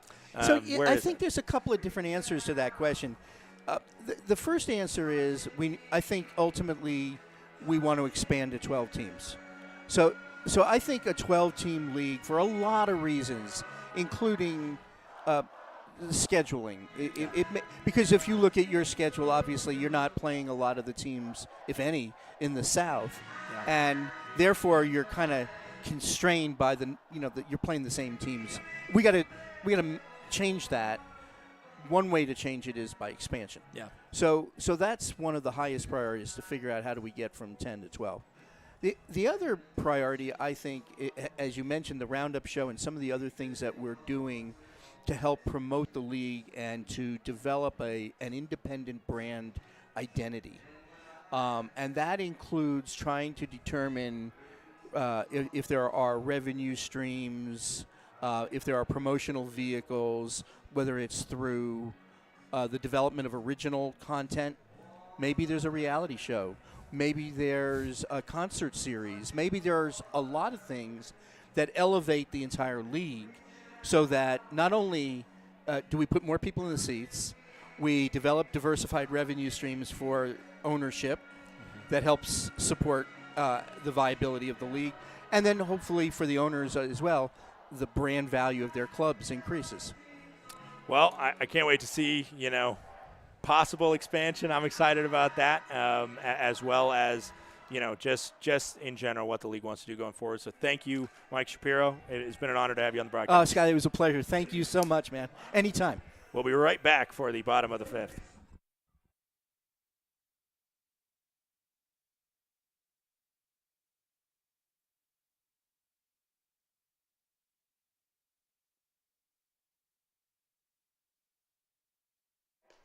Back here with the first pitch of the bottom of the fifth. It's still Austin Croson out there. It's a called strike. Once again, thank you so much to the Pioneer Baseball League president, Mike Shapiro, for joining us there. Hope you enjoyed listening to a voice that wasn't my own and hearing a little bit more about the league that the Range Riders and the Paddleheads are both a part of. It really is fun for me, somebody who grew up watching this league in Helena, seeing the evolution and the change from affiliated to indie ball. And man, I mean, you're getting some shots of the crowd here and there, but seeing what it means to the crowd and the crowd on a Tuesday night coming out and supporting this squad, it is fun to watch. A line out there to right field is how we get the bottom of the fifth started. It's 4-1 here. Tanner Solomon has a exclusive skill of coming on when I have a guest and absolutely tearing it up. He is, when he's cruising, he works so fast and he's so fun to watch. He went 1-2-3 in the top of the fifth. I've read you some of his stats. I'll tell more about him when he comes back in the top of the sixth, because I'm sure he will, as we get a ball inside to Brenton Davis. He is a usual starter, at least he has been his whole career up until coming to the Glacier Range Riders, and so they really love to use him in that long relief role. When they have chances like this where, Andrew Stout just didn't have his best stuff, came out, got jumped on for 3 in the top of the first, and since then just the pitch count just went up too quick on him, and that was clearly where the struggling was coming from him, and he wasn't really even planning to start today. He was hoping to play yesterday, as that one missed outside.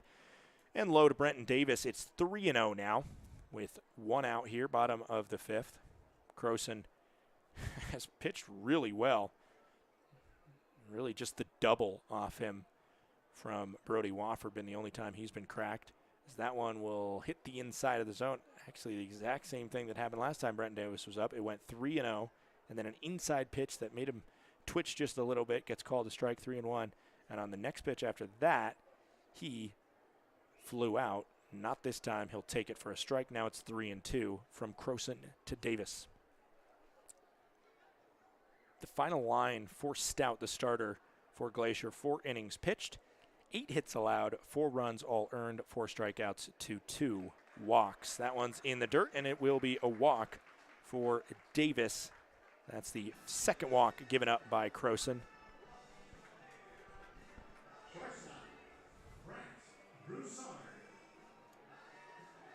Just coming off a great interview with Mike Shapiro, president of the Pioneer Baseball League.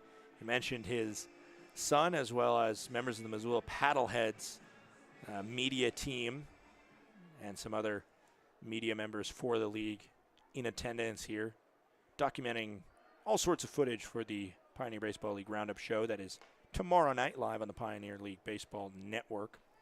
See on the PBL website there. Just pretty easy to find. Brent Broussard up now, 0 for 1, 1 out. Big section is comedian Joe List suiting up in a Paddleheads uniform. We'll see if he takes the field at all.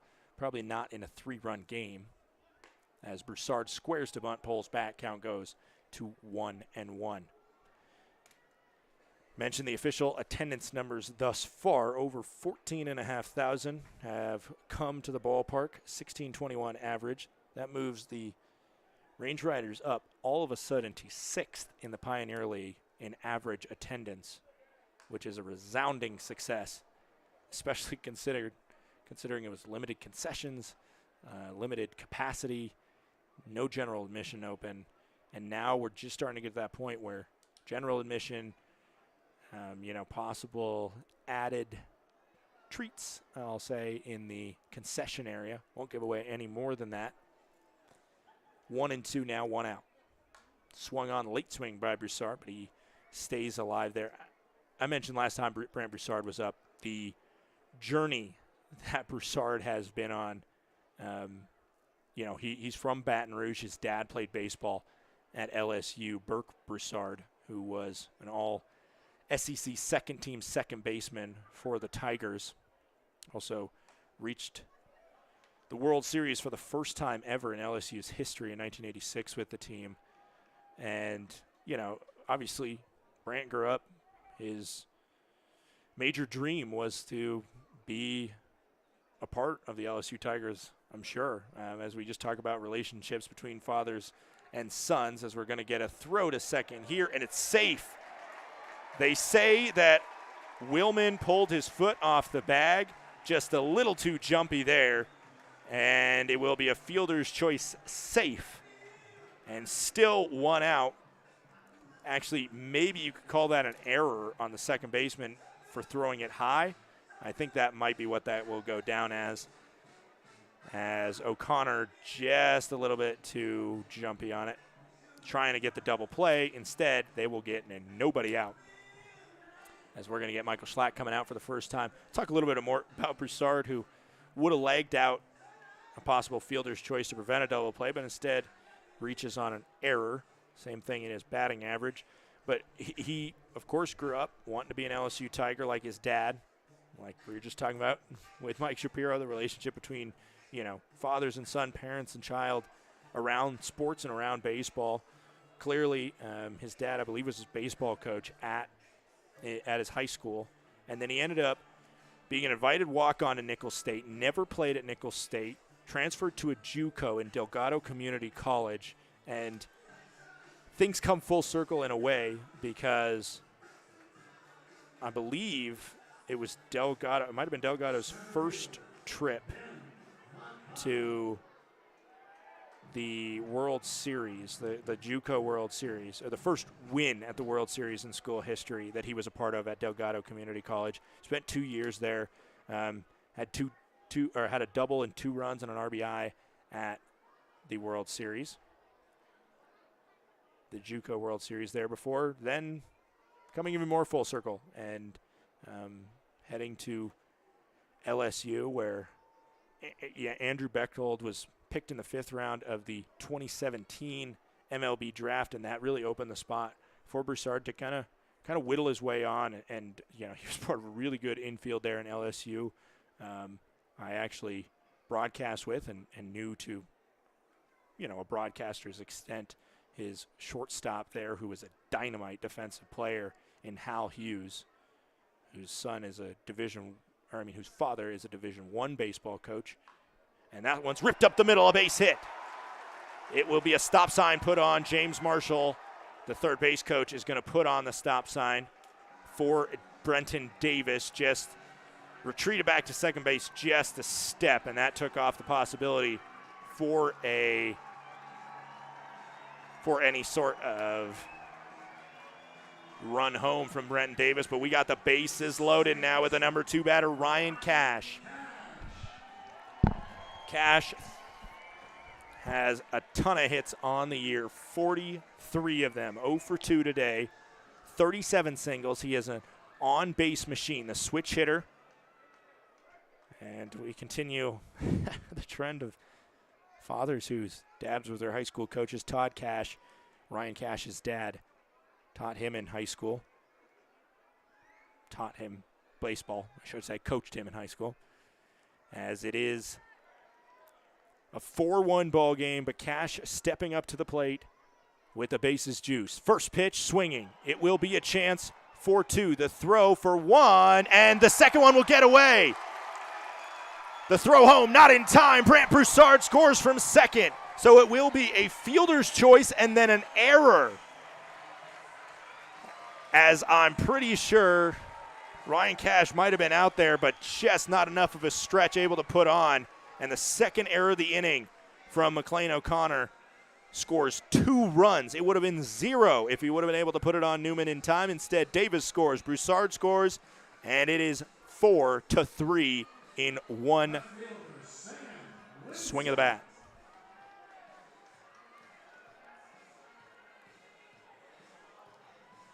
Surely the knowledge of Cash's speed put a little bit of pressure on McLean O'Connor there. And it will be the E4 after the fielder's choice that scores Broussard. So that will go down as unearned. I mean, technically, I think in theory both of the runs might be unearned, because you can't assume the double play. So I'm not the official scorer, so that will be something to clarify with them. So I believe at least one of the runs goes down as unearned. This one's hit to second, and O'Connor, no trouble with that one, but his 2 errors, actually because of his error earlier, that would have been out number 3 technically on the fielder's choice, so call both of those runs unearned. It doesn't matter. It's 4-3. The deficit is cut to 1. We head to the 6th. 4-3 Paddleheads.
Back here in the top of the 6th inning. First pitch swinging against Tanner Solomon is the number 7 batter, Cameron Thompson. We got 7, 8, 9 in the form of Thompson, Cece, and Willman up here. 2 scored on an error last inning. And that one is ripped out to right field, a base hit for Cameron Thompson. He's 2 for 2 today after that single. And the leadoff batter is aboard. Man, I'll tell you what, Tanner Solomon is a really solid pitcher. The thing is he has had so much more skill on the mound whenever I've had a guest up here.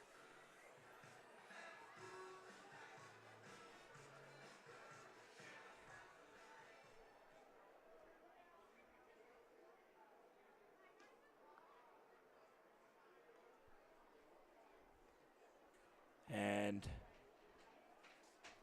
first pitch to CC is a ball. Count goes to 1-0.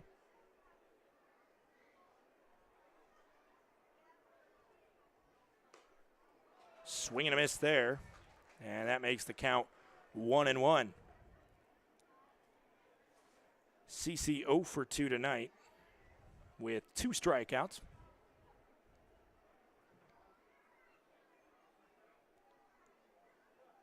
He's got a man on first with no outs here, top of the sixth, and a swing and a miss there for CC. He's behind 0-2. CC on the season, a .333 batting average, just 6 games played. He's 7 for 21 coming in, make that 7 for 23 after the 0 for 2 today.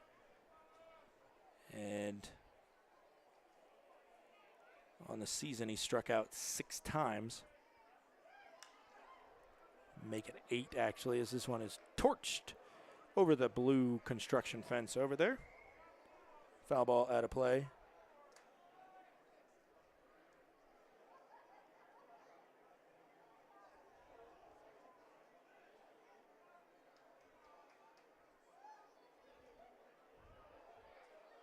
And the pitch gets away there.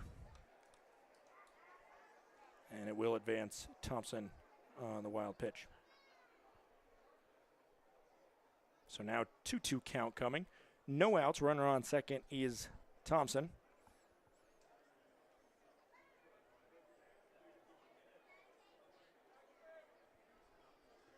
And the pitch to CC swung on, and another foul ball. This one's goes further than the last, but it all equals the same thing. Another 2-2 pitch for Tanner Solomon. Already went over some of his stats for sure, and a little bit of his story in terms of adapting from a starting role at Wayland Baptist to now being a long reliever out of the pen. And that one misses inside. Counts now 3-2. I'm pretty sure whenever he's pitched, and I've had a guest in the booth during his innings, I don't know if he's allowed a base hit. I don't even know if he was allowed a base runner. He went 3 up, 3 down the last inning. And I think he was pitching for 2 straight innings when I had Cody White in, as this one is out to left field. Linscott on the leap makes the snag there. That one just did not come down the way he thought it would, and just had to hop off of 1 foot on that liner that was hanging up there. But he is a great fielder as well as McConnell, and he makes a great snag on it for out number 1. Cameron Willman up now. Willman, ground out and a walk for him, batting in the 9 spot today. Willman on the season, .268 batting average with 1 home run and 8 RBIs. A swing and a miss to start him off.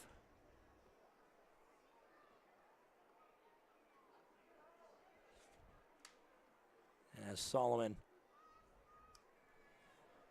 takes a long glance at Thompson at second. Thompson, good speed from him, and he's going to get a chance to run home now. He gets the green light, and it will be enough to score the run. An RBI single from Cameron Willman makes it 5-3. So after 2 in the bottom of the 5th from the Glacier Range Riders, it's at least 1 in the top of the 6th to answer for the Missoula Paddleheads.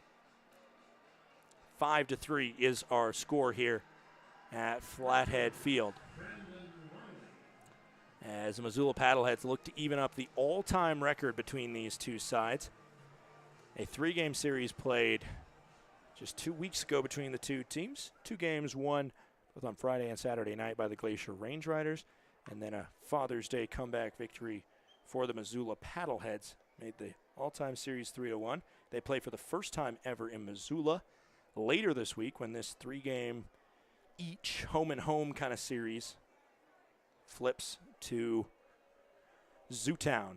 Throw over to first by Tanner Solomon, keeps Willman honest. Willman batting in that second leadoff spot in the 9-hole. Could be dangerous. And they're just keeping him honest over at first. 0-1 now with 1 out. Willman stays, and the pitch misses, and Mazzone takes a long time to throw that one back, showing his displeasure with the call. Counts 1-1 with 1 out, runner on first. The pitch coming in from Solomon. That one misses outside. Counts now 2-1. Brandon Riley, what a day he's had. He started off the scoring after he singled into left field and was later pushed home on the 2 RBI single from Gatewood. That one hits the zone. Count goes to 2-2 now.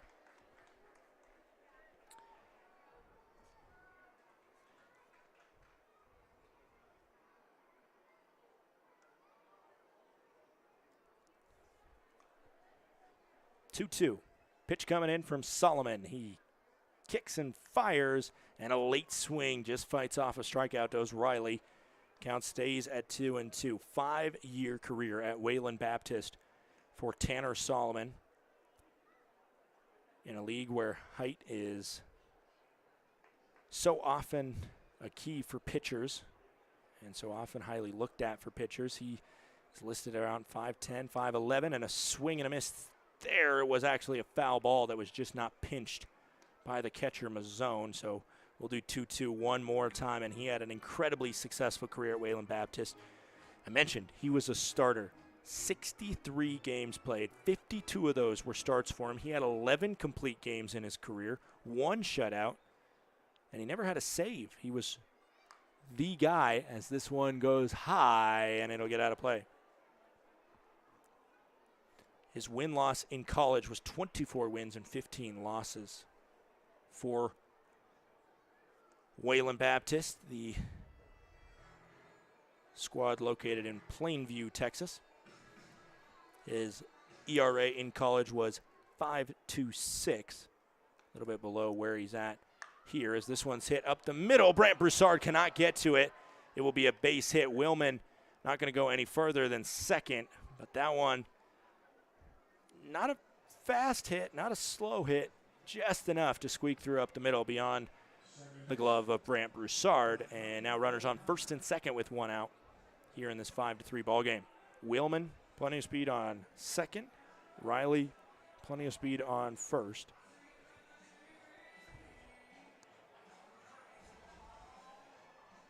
Only 1 stolen base for Willman, however, this season. Pretty conservative in his base running. A swing and a pop fly foul. In terms of the things that the Range Riders do better than the first place Paddleheads, honestly, at this point in the season, there's not much you can turn to. The one big thing you can circle, though, is stolen bases right now, 63 for the Glacier Range Riders, 46 for the Paddleheads. Clearly more aggressive base runners. And I know what you're saying. Maybe they got caught more. No, they have the same amount of caught stealings, 13 apiece. But, of course, the 17 more successful stolen bases. A little more chaos ball. And that is in part big time because of Ben McConnell and his prowess on the base paths. This is a high fly ball. Could stay in play. Brody Wofford going over, and he will run into the fence out of room, and the count goes to 1-2 after the foul ball.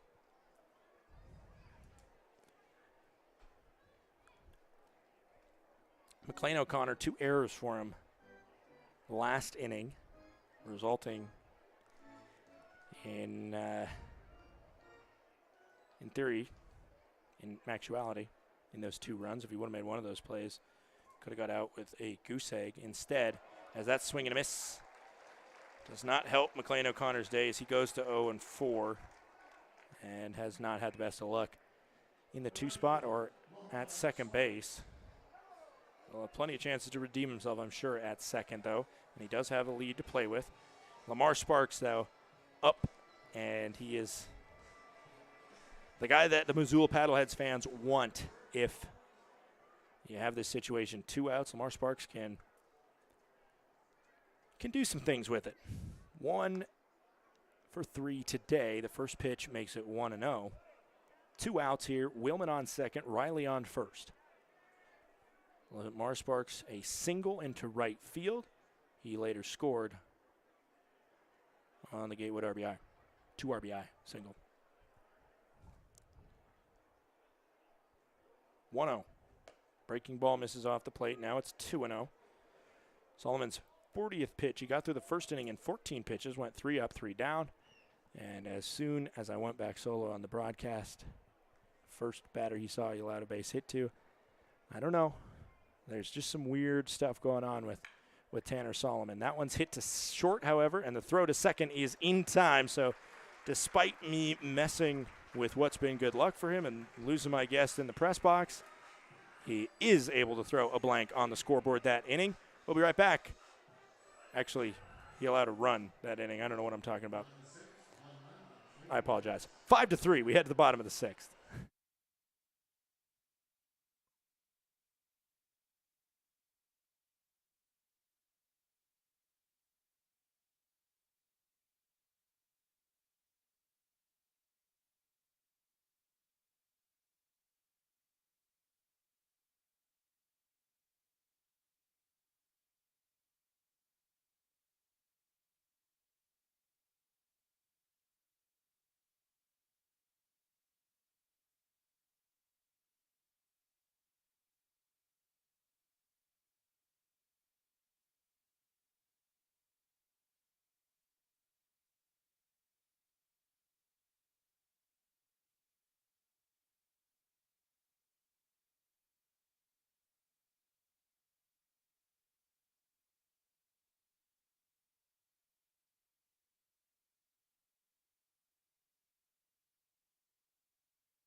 First pitch we see in the bottom of the sixth is a swing and a miss from Brody Wofford. He's 1 for 1 today with a double. He also walked as well. Austin Croson still out there. Good outing for him. He has 2 unearned runs against him from last inning, as well as an earned run. That was mostly due to Wofford's double. That one will skip. I think that hit the plate right on and bounced over the head of CC, the catcher. Count goes to 1-1. Let's check in around the Pioneer Baseball League. First, we'll tell you a little bit about the current situation we got in both the North and the South Division. About 13, 14, 15, something like that games to play, somewhere around that for all the teams. And the winner of each half, the best record in each half of the season, gets a playoff spot. So everything resets at the midway point. You can have an 0-48 first half of the season, but if you get the best record in the second half, you'll find a way into the playoffs. This one's laced down the right field line, and it's going to be just about a foot or two foul of the right field line. Could have been the second double of the day for Brody Wofford. Instead, he grimaced and held his bat there as he was just trying to hope that one a little bit to the left to get a fair ball. Instead, we go 1-2 one more time with the bases empty and no outs. Croson sets on the mound.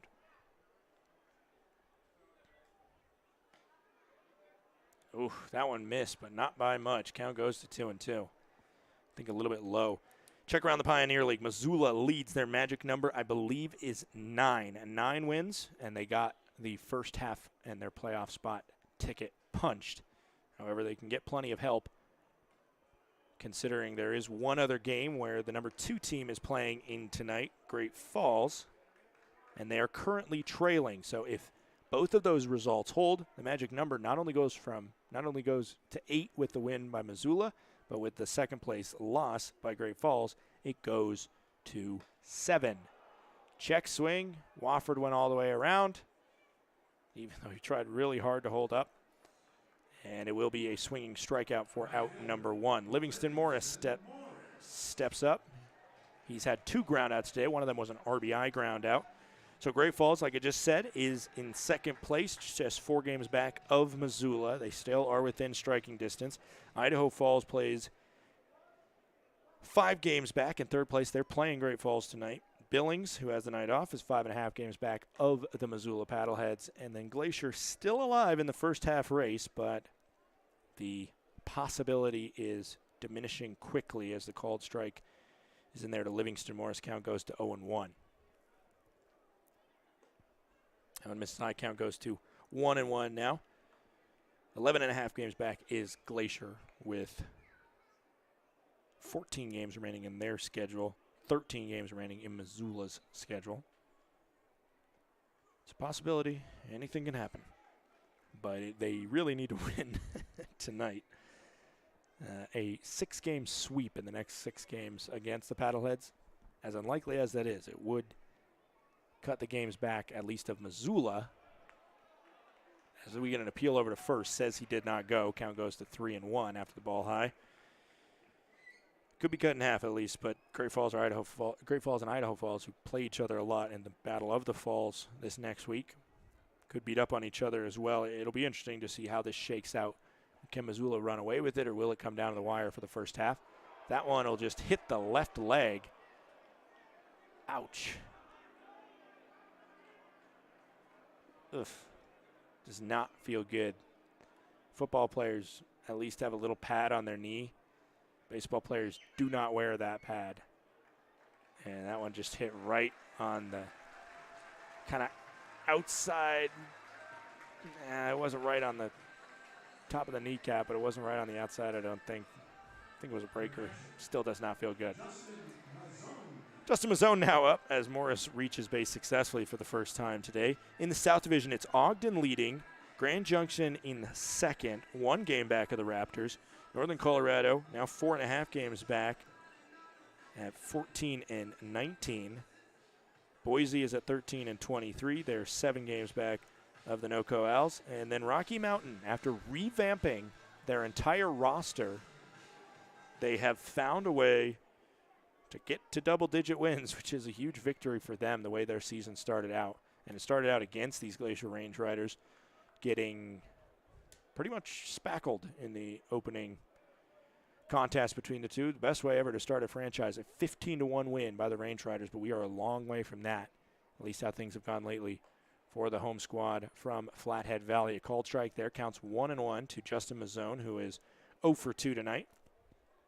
Croson's at 89 pitches. We do have warm-ups going on over in the pen, both pens actually. A lefty for Glacier, who's pretty casual in his warm-ups over there. We might see one more inning from Tanner Solomon, who, as we said, used to go in a fair distance as he is a starter, but also I'm sure Nick Hogan wants to keep him available for as much of the season as possible, as much as of the upcoming series as possible, as well as the season. Make sure you take care of those young guys' arms, because in college you go from playing usually about 3 games a week, sometimes 4, usually a midweek game, maybe a 3-game series on the weekend or something like that, somewhere around 4 games a week max, maybe, as this one is plastered into left field. A base hit for Justin Mazzone to the opposite side. And now 2 on with 1 out. The tying run is Mazzone moving to first base.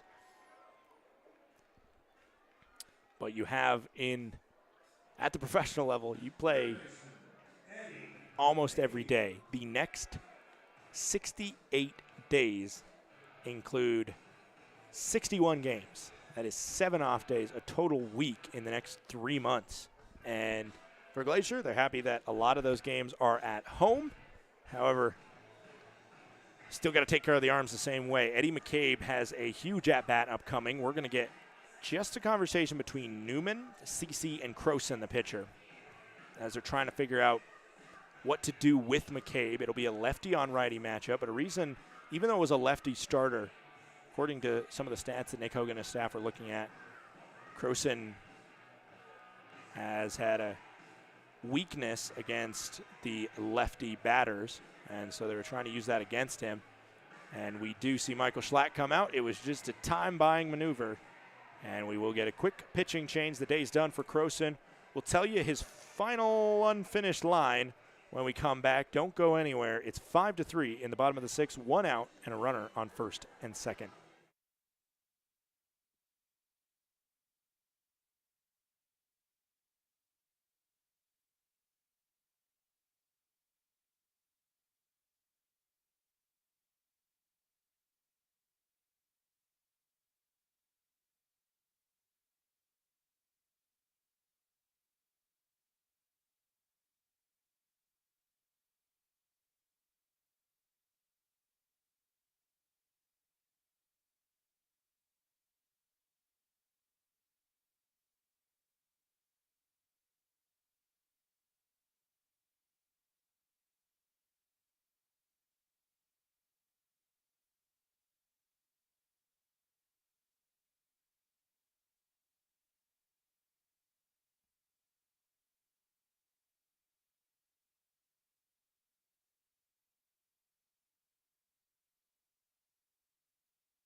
Back here in the bottom of the 6th. The line right now for Croson, 5 1/3 innings pitched, 4 hits allowed, which is a great number, and only 1 earned run. The problem is he has 2 players on right now that could bump that earned run margin from 1 to 3 if both of them are allowed to score. Livingston Morris on second, Mazzone on first, and he hands over the ball to his reliever, Dan Swain, wearing the number 41.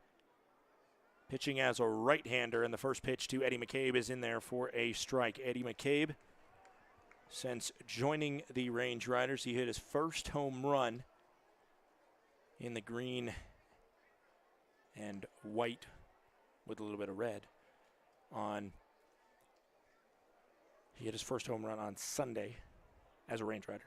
He had hit home runs, professional home runs for the Voyagers, where he was traded from. That one misses low and away. Counts 1-1 now. 1 out, 5-3, bottom of the 6th. Since joining, he's hitting .364 in the 3 total games played. 4 hits. And I mentioned that 1 home run.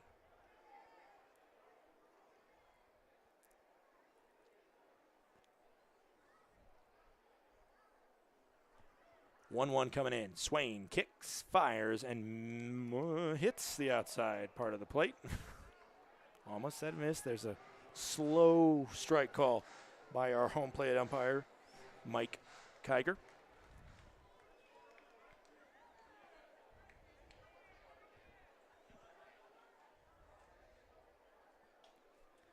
Now a 1-2 coming in.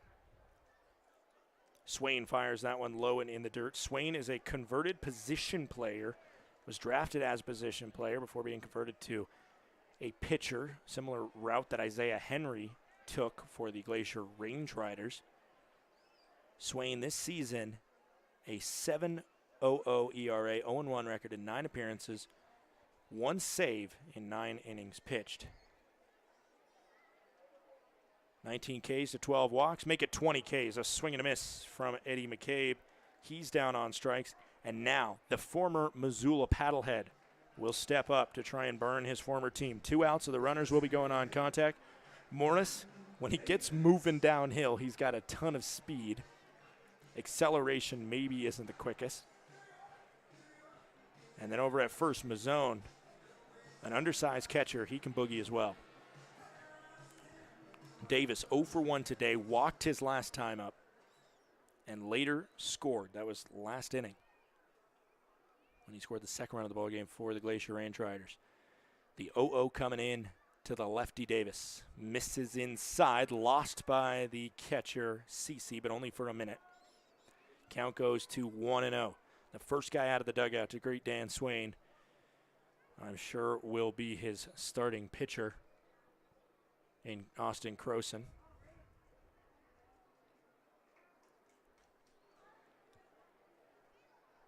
1-0, 2 outs. 5-3 ball game here. One swing of the bat could tie or take the lead, or it could send us to the 7th. The 1-0 coming. Swain fires, swung on. It's a slow dribbler down to first base. Newman will come up. Newman will field and tap first for out number 3. So 2 get on, but Dan Swain comes on and gets out of the jam. We head to the 7th, 5-3 in favor of the Paddleheads.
It's a Glacier Range Rider debut as well as a Jackrabbit on the mound for the Range Riders. We'll talk about him in just a moment, the new pitcher, Brett Barnett. But first, we'll give you the final line for Tanner Solomon.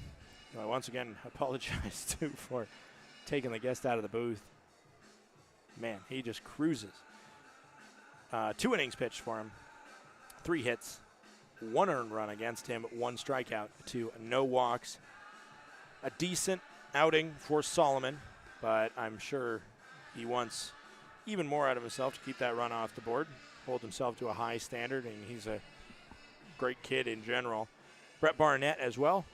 Have not got the chance to see much of him because this is his debut. We acquired him while the team was on the road, and he did not make an appearance against the Great Falls Voyagers. The Southpaw, originally from Indianola, Iowa, born in December of 1998, 6'4", 200 pounds. And I mentioned he is a Jackrabbit. Went to school in Brookings, South Dakota, home of South Dakota State University. He had a very successful 5-year career with the Summit League squad there. And the first batter he'll see is Jason Newman, who is 0 for 2 tonight with 2 flyouts, 1 to right, 1 to center, as well as a walk. College career was a 6-7 record, a 4.28 ERA for Barnett, who is playing in his rookie season. He did start his career in the Pioneer League with cross-state rival Billings. Made an appearance, actually, against the Glacier Range Riders. Had good numbers, just didn't get a ton of chances, really. 9 games for the lefty, 2.35 ERA, 7 2/3 innings pitched. He struck out 9, walked 5. And again, this is his first appearance for the Range Riders. Pitch is high there to Jason Newman. Count goes to 1-1. It's been 3 in the first from the Paddleheads, but really they've kind of small-balled their way to get 1 across in the 3rd and 1 across in the top of the 6th, but Haven't seen the explosion from them since that top of the first inning, but I don't want to speak too soon as Newman looks for an explosion there, but comes up empty. Count is now 1-2 on the California kid, Newman. Mentioned the PBL Roundup show tomorrow. One of the segments that they had in the first PBL Roundup show that was live in Missoula for the ring ceremony for the defending champions. 1-2, misses high, counts 2-2. One of them was with Jason Newman, I think it was just a local brewery in downtown Missoula. And just sitting, kind of hanging, talking.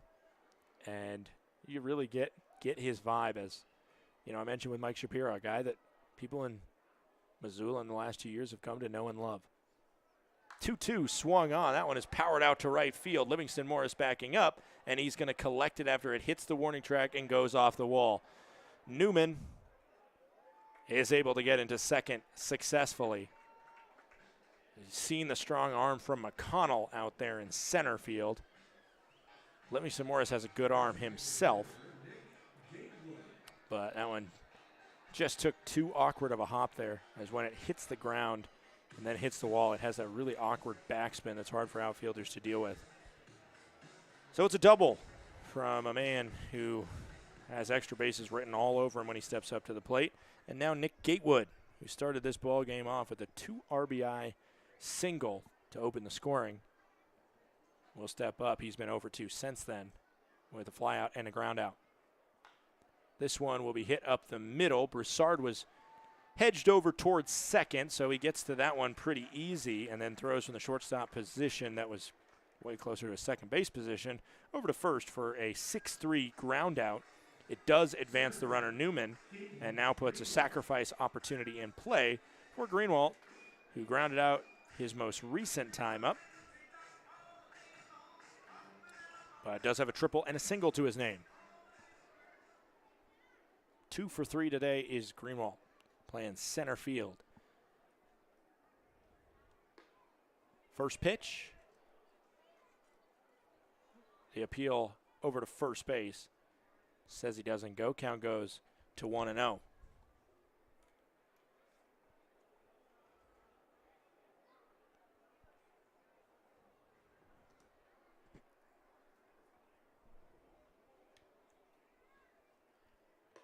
That one hits the zone, called strike. Counts now 1-1. For those of you that are tuning in for a potential comedian baseball player sighting with Joe List on the roster for Missoula tonight, still in the cards. He has not already made the appearance, so stick around. We just got 3 innings left.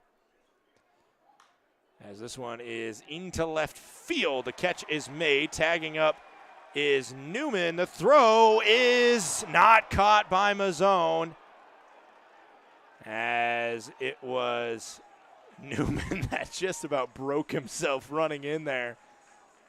That is a big boy, and Mazzone did not want to take the hit from him, as the throw luckily took him a little bit out of the path to home plate. But that was a head of steam behind Newman. Works out as a sac fly to make it 6-3 in favor of Missoula. Speaking of sac flies, Cameron Thompson, in his first time up, was able to get a sacrifice fly that also scored Newman. He's not the guy that, you think a sacrifice fly will score him every time. The thing that has been really fortunate for him is that the fielders haven't been able to get a run of head of steam when they're running up to catch those balls. This one's hit over to second. Ryan Cash will field, and he'll throw for out number 3. However, the sacrifice fly from Greenwald gets one more across. It's 6-3, and everybody get up and stretch. We'll see you in the bottom of the 7th.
We're back here in the bottom of the 7th inning. It's Dan Swain still out there. First pitch fouled away by Brant Broussard. Count goes to 0-1. It's 6-3 in the bottom of the 7th inning here. 0-2 is Brant Broussard. He grounded out as well as reached on an error by McLean O'Connor.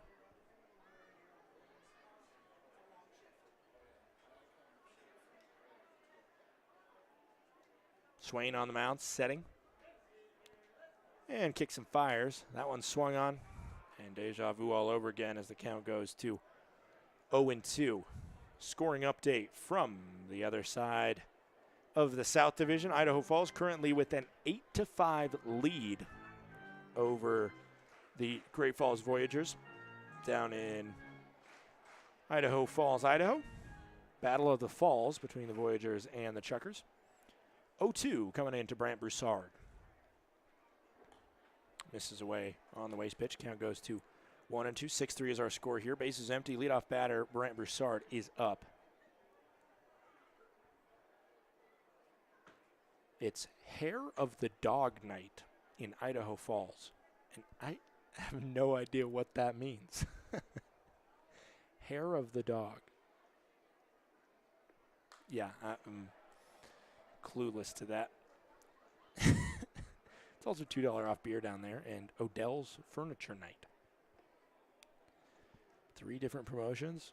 $2 off beer is pretty self-explanatory. Odell's Furniture Night. I think I saw on their Twitter account or something that you could go to Odell's Furniture and get free tickets. So that fairly self-explanatory. Hair of the Dog Night.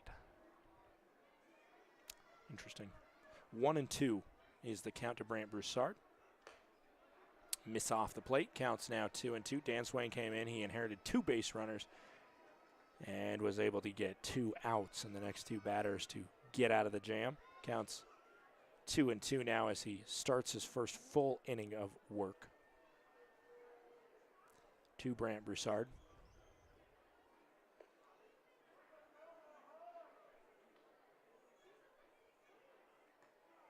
And that one hits the zone, and it's a called strike. And Brant Broussard, who is usually a really even-tempered guy, that's the most in terms of kind of negative emotion I've seen out of him. And Broussard is still letting him hear it, and his manager, Nick Hogan, has his back and is coming out and giving the umpire an earful. Hogan has been ejected from one game this year down in Billings for arguing balls and strikes too much. But a strikeout looking to start off the bottom of the 7th. Swinging there is McConnell. Fouled back. Count goes to 0-1. He was arguing balls and strikes the other way. Essentially, that his pitchers weren't getting the strike calls that he thought they should get. And there was 2 different situations where there was 2 strikes and a pitch came in, and Hogan, the umpire, the range rider, or Hogan, the pitcher, the range riders thought it was a strike. The umpire disagreed, and then on the next pitch, each time on the next pitch, a home run was hit off of the range riders' pitchers, and obviously that's a clear, direct change in the game and the results of the game, and that's the reason that Hogan got fired up in Billings and was tossed. 1-1. Now 1-2 after a foul ball. Nick Hogan is a guy that, in general, is more than willing to allow umpires to hear his thoughts on calls. He really, maybe in theory, did enough to get tossed in the opening game ever at Flathead Field when the umpires put the game into a rain delay despite the rain not seeming like it kicked up at all from the start of the game. It just got past 6 innings, and then they put it into a rain delay and later called the game after those 6 innings. That one is inside on McConnell. Count goes to 2-2. He really let the umpires have it, but I think the umpires just kind of wanted to get out of the rain and didn't want to deal with him arguing more if they tossed him, so they heard it, and then they skedaddled to their clubhouse to get dry and later pulled the plug on the contest. That one, the knees buckle, but it's definitely not enough of the bat to get a swinging strike called. Count will go full after that one. Is a ball low and inside.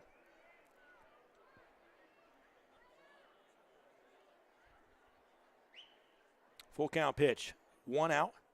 Base is empty. Swain sets on the mound. And that will kick and fire and swung on. This one is a foul ball that went into the lower body of McConnell. McConnell, talk about Brant Broussard and his journey. McConnell is another guy that, I mean, he's been all over the place. He loves the game of baseball.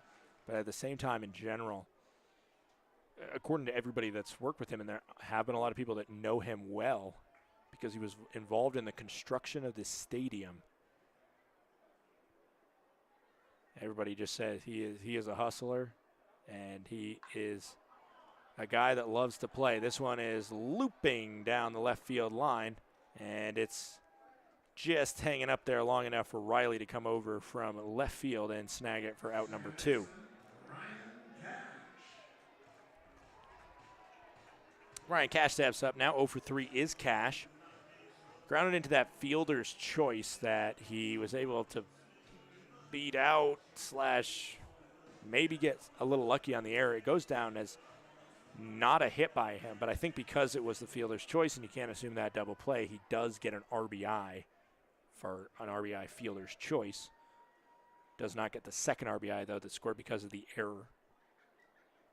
So he is 0 for 3 with an RBI. That one, he did not go, and there's no appeal over to third. Count goes to 1-0.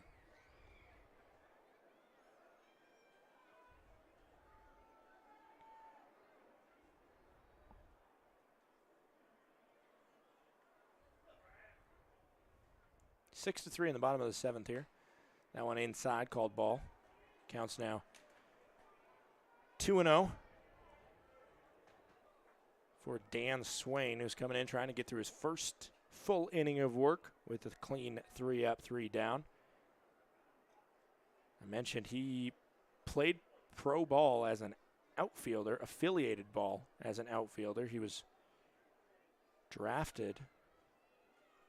So that one is cracked up the middle, a base hit to the ovation of the Glacier Range Riders crowd. And a 1 for 4 day it is now for Ryan Cash, and the heart of the order coming up. And a heart of the order that has struggled today. Sam Linscott, who is used to a lot of success at the plate, had none of it against the starter for the Paddleheads. An 0 for 3 day for him, which is incredibly rare. Austin Croson was all over Sam Linscott. But now he sees Dan Swain for the first time and will try and take advantage of that former draft pick by the Arizona Diamondbacks. Had a 4-year career at Siena College with the Saints before, like I said, being drafted into the Diamondbacks organization. And the first pitch is swung on and fouled back. Count goes to 0-1, 2 outs. Runner on first is Cash. Plenty of speed there. He'll be going on contact with 2 outs. Was in the Arizona Rookie League with their Diamondbacks team, as well as the Hillsboro Hops, and then spent all of 2018 with the Hillsboro Hops. Batted .209 at that point, and then was converted to a pitcher with playing part of the 2019 season in Missoula with the then Osprey. That one is a called strike, and Sam Linscott, just like Brant Broussard, who got called out on a pitch in that similar location, is befuddled by that strike call on that lower outside of the part of the plate that's so hard to hit if you get it in the zone. And that's the reason why they're not swinging on it, is they think it's outside the zone, and even if it is, even if it does scrape the zone, they still don't want to bite on that and get a bad out there. 0-2. And he swings on that one, and clearly set up by that lower outside strike calls that they were getting that inning, and they come up empty. The 2-out single by Cash is nothing across for the Glacier Range Riders, 6-3 as we head to the 8th.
Back here, it is the top of the 8th.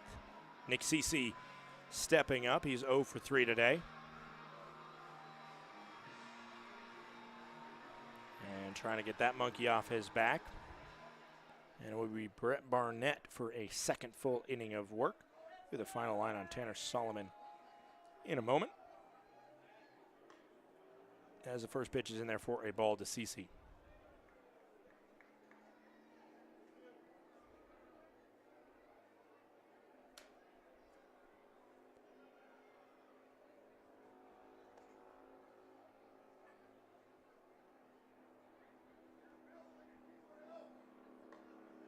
That one misses as well. Counts now 2-0 to CC. You don't want to walk with the day that he is having. Barnett in his Glacier Range Riders debut allowed a run in the last inning of work. Just trying to keep it in a close contest here. That one not close to the catcher. Count goes to 3-0 now. 6-3 is our ball game. I assume many fans tuning in here late to see the possible Joe List appearance that is in the cards, 100% eligible for this game. However, the message seemed to be that if it was close, that List would not get a chance to appear. That one hits the zone, called strike, counts 3-1. And then you get into the question of what is close? What do you define as a blowout? You know, if you let somebody bat when you're up 3 and 2 outs in the top of the 9th and nobody on, that's one thing. That's one thing. But it is a whole another thing if that person doesn't get a hit and then there's a ferocious comeback in the bottom of the 9th. You are definitely left to question yourself, and you do not want to be that coach that takes a promotional opportunity of sorts and prioritizes that over the results of your team, especially when you're Missoula and you are inching closer to a playoff bid. A 5-pitch walk to CC brings up Cameron Willman, the number 9 batter. Willman, 1 for 2 today.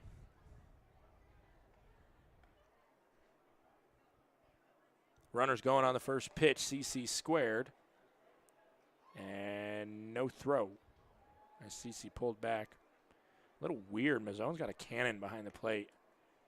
And maybe he just realized the jump was solid from the catcher CC and just let him have it.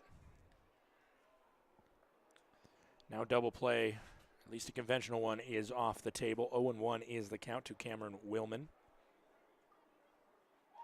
That one misses low. Count is now 1-1. Thank you so much to all of you tuning in here on this Tuesday night. No outs here, top of the 8th. 1-1 count coming up to Cameron Willman as CC stands on second. Willman just saw that speed from CC.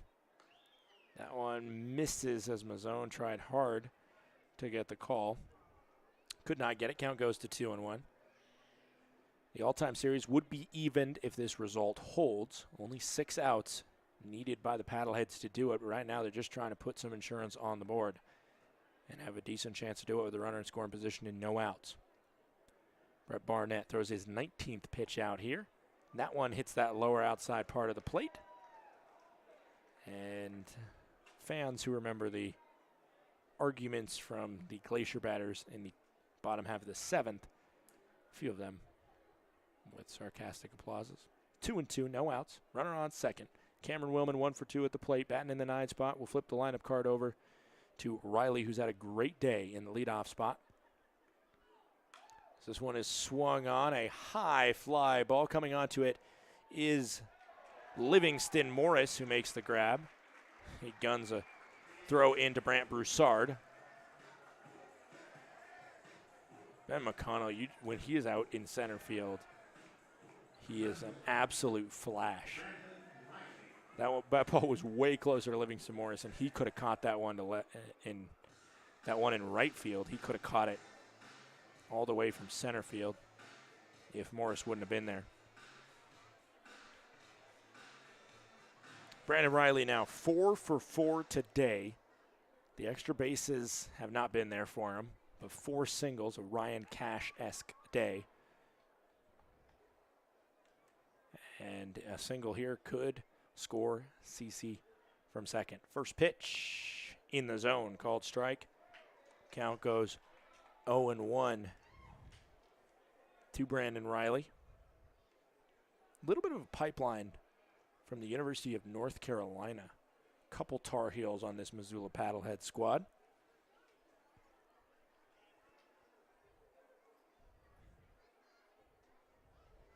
Oh, 1 now with 1 out, runner on second coming in. Swings on that one, late swing, just drifts foul, grounder down the third base line. Guys from really all over, there's less of a theme. A lot of their pitchers have former affiliated experience.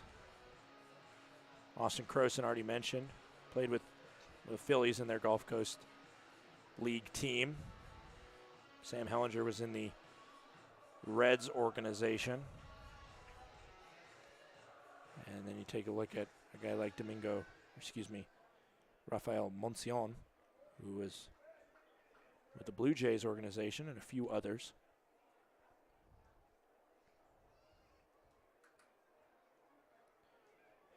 Pickoff attempt is not thrown, just a step off the rubber.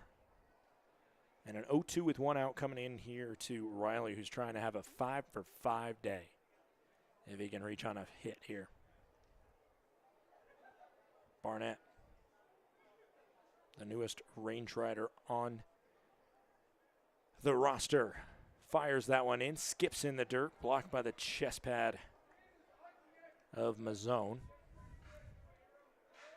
CC, the man on second, does not have affiliated experience, at least not his most recent team for Nick CC, but he did play, actually, I believe, must have had a few games, some overlap with Brody Wofford, who both played for the Lake Erie Crushers last year. As that one gets by, and that was weird there, because usually you see on a drop third strike some semblance of hard running there, and Riley, not to question his effort, but had no intention of trying to get to first base there, and was accepting that Mazzone was going to get to that. And I mean, if that one would have gone all the way to the backstop, you know, obviously Riley might have seen that one differently and ran a little bit harder, but he really just had no urgency to get down there, especially because that one got clean past Mazzone, but it just caught a piece of the umpire, and that was the reason why Mazzone was able to get to it and throw it to first. Just goes down as a fancy strikeout. McLean O'Connor now 0 for 4. He's at the opposite of Riley's day, but could redeem himself a little bit with a base hit here that would likely score CC from second base. CC, midway through last year, came to Missoula from Lake Erie, where he played 11 games for the Crushers. So I believe I have to cross-reference the dates a little bit more. And that's that lower outside corner that doesn't get the call. And the crowd, they remember. They remember. 1-1 is the count now. CC at second. 2 outs here, top of the 8th.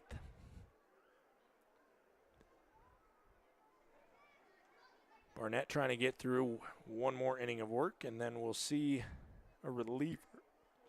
A reliever. Another one in the top of the 9th for Glacier, I assume. Trying to see over there who it is. It looks like a pretty tall guy. It might be Austin Steinfort that we see. It's purely based off the fact that he's 6'9" and tends to stand out.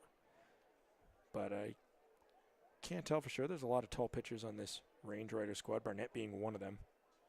One swung on up the middle. Broussard will field, double pumps, and throws, and Brody Wofford, a nice dig out of the artificial turf for out number 3. However, The Range Riders trail by 3, and they're running out of time. They need some runs, and they need them quick. We'll be right back for the bottom of the 8th.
Back here in the bottom of the 8th, we got a new pitcher for the Missoula Paddleheads. It's number 18, Zach Tora.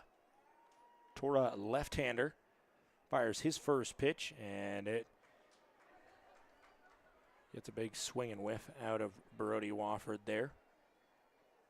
For Tora, just 2 appearances, 2 innings pitched, and an ERA of 9.0. He's allowed 2 earned runs in those 2 innings. Pretty quick math there, but definitely not enough to judge him on, as this is his rookie season for the Southpaw. And he has never lost a game in his post-high school career. So that is something to take into account, because he is in a situation where he doesn't get the win here, but if 4 runs are scored against him, that would put him on the docket for his first ever loss. Long way from that, especially the way the offense has gone. Only 1 earned run for the Glacier Range Riders today. That one hits the zone, called strike 3. So a backwards K to start off Tora's 3rd professional outing.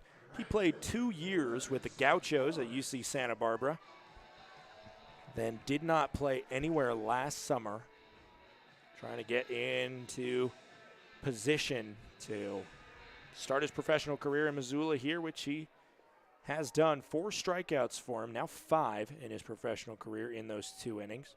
So out of 7 outs, 5 of them have come by way of the K.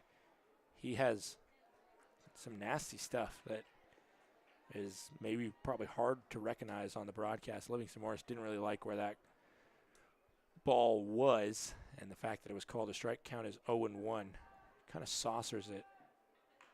As this one is a slow roller over to third. Fielded and thrown. The stretch is just in time from Jason Newman. A couple fans don't like the call, but I think that was the correct one. Pretty clearly. This is his career at UC Santa Barbara was as a starter, but just kind of weird stats from him. He was really successful, made 4 starts for the Gauchos in 2020. Obviously, the 2020 season, collegiate seasons for baseball, was cut short, so that one kind of makes sense. 3-0 record, an 0.36 ERA, which is incredible for 25 1/3 innings pitched. Then, of course, that season was taken away from him and every other collegiate athlete due to the pandemic. And then you turn around and he gets 5 starts for the Gauchos, 3.68 ERA, 1-0 record, but less innings pitched last year than in the shortened season in 2020. 2-0 is the count now. You have to assume that was an injury. That is my first kind of gut instinct there, because he did not pitch anywhere that season, even though he was a very successful pitcher. But that one misses the zone. Counts now 3-0 for Justin Mazzone, who's 1 for 3 today. Of course, I have much less of a relationship to go down and probe why the stats are the way they are with the Paddleheads than I do with the Range Riders. 3-0 is the count here for Tora, as he cannot work back. It's a 4-pitch walk to Justin Mazzone, and now Eddie McCabe comes up. 0 for 3 is Eddie McCabe. McCabe, his first game here at Flathead Field. I saw him, did not meet, usually I meet the new players in the clubhouse. That's just how it works. Go and grab the lineup, see the new players are briefly or something like that. Eddie McCabe I met in the subway down the street. The Subway sandwiches. He was getting a Subway for lunch, and so was I. Might change up his pregame meal because he is 0 for 3 tonight.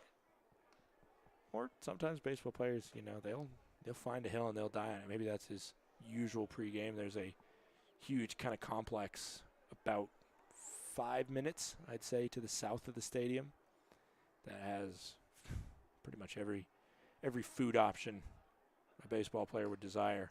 Foul ball back into the netting.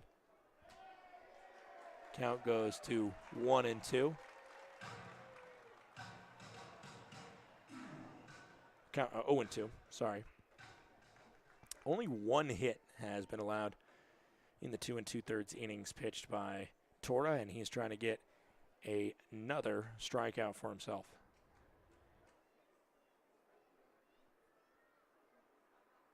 Looking for his 6th professional K in 3 innings of work.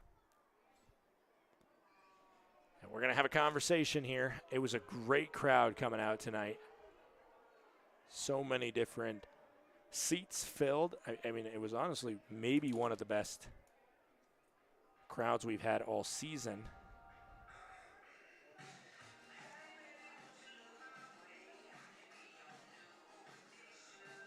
I'm going to see if I can get an official attendance number.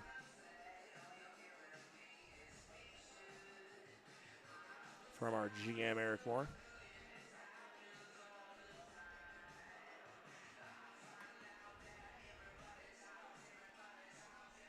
As we get Michael Schlacht having a conversation now with the home plate umpire.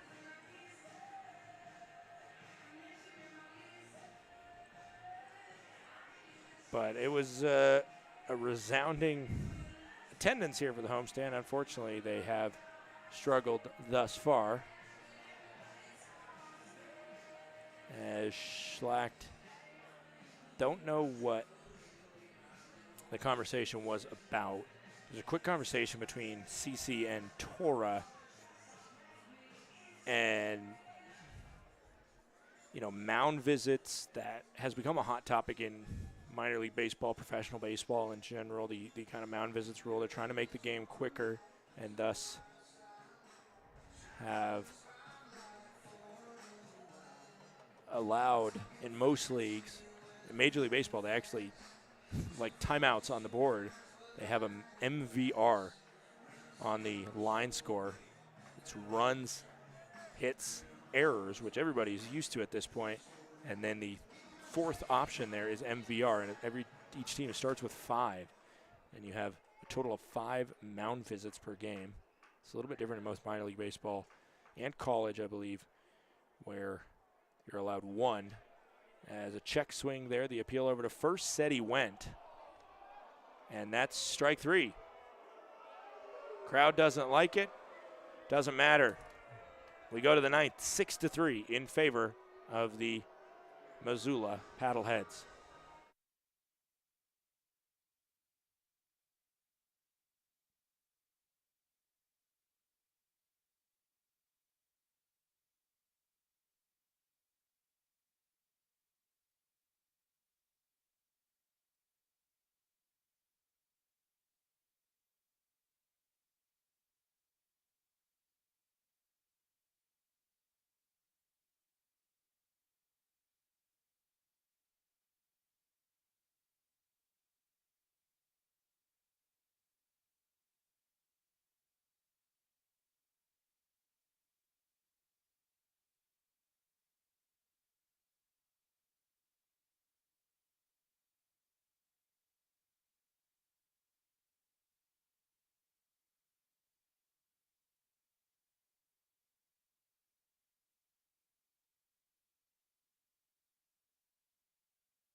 Back here in the top of the 9th, the Missoula Paddleheads lead the Glacier Range Riders 9-3. It's their final chance for some insurance. It's also their final chance if they're gonna make their move. It is their final chance to do so with a potential opportunity to sub Joe List into the game. The comedian by trade, 40 years old, believe the oldest player in PBL history. A storyline that we've been following, but again, it looks like Newman's on deck. You do have the temporary pinch hitter, pinch runner rule. Maybe we'll see him run the bases. I don't know. I think Schlacht in a 3-run game, again, you don't want to be the fool if it comes back to bite you in this close of a game. And so, unfortunately for Joe, he might be in the dugout, but that might be as far as he gets. This one is cracked to center field.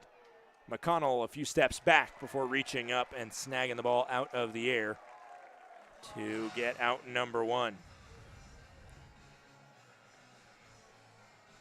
Jason Newman up now, 1 for 3, and we do have confirmation Gatewood is coming out to be in the on-deck circle. Maybe if the Paddleheads go on a run here. Tell you what, it would be a PBL first in a league that's been around since 1939. There are not a lot of firsts in this league. Austin Steinfort, have not introduced him. He is the new pitcher coming on to throw this final inning. Again, if somehow a tie happens, there is no extra innings. We talked about that with Mike Shapiro, the president of the league. That was a big move that they made in terms of lowering the longevity of the games, essentially saving the managers or the GMs, the teams, a lot of money, as well as saving arms and allowing more rest for the players, and then, just have some excitement here. And I think it has been a success thus far. This one is popped up, and it's souvenir written all over it. Count goes to 1-2 for Newman, who does have a double his most recent time up, but 2 flyouts as well, 1 for 3 in this ball game.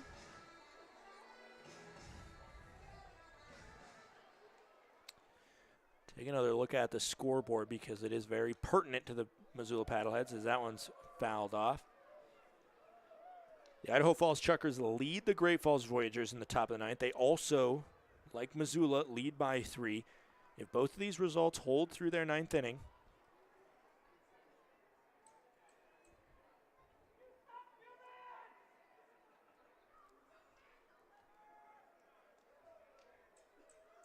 as this one swung on, a high fly ball headed towards the right center gap. Newman knows that it is likely in the glove of Livingston Morris, and it is. 2 gone here as we get Gatewood stepping up.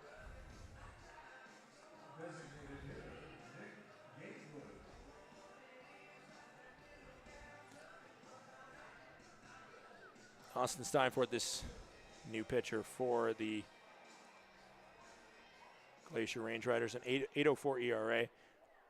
He does lead the team in appearances. This is his 16th appearance. He's been an absolute workhorse. The crowd has really started wooing. And it sounds like they're doing the wave or something every time there's a swing and a miss or something like that. They're doing it again. They're yipping like coyotes or something. I don't know. Foul ball makes the count 0-2. First year of a franchise, first year to learn kind of what the players do. That one or what the fans do. That one misses low. Counts 1-2. 2 outs, bases empty. Your top 9, it's 6-3. It will be a save opportunity for whoever comes on, and you can guess a decent chance that could be Jason Newman, who is the closer. He leads the PBL in saves with 5. That one skips in the dirt. Skipped so soon it almost bounced up and hit the zone. If we do see Newman, the designated closer, he's got a 3.0 ERA, a 1-0 record, 9 appearances and 5 saves, like I mentioned. 9 appearances, 9 innings pitched. He is a 1-inning guy as that one fouls off, and we still see a couple more yips from the crowd.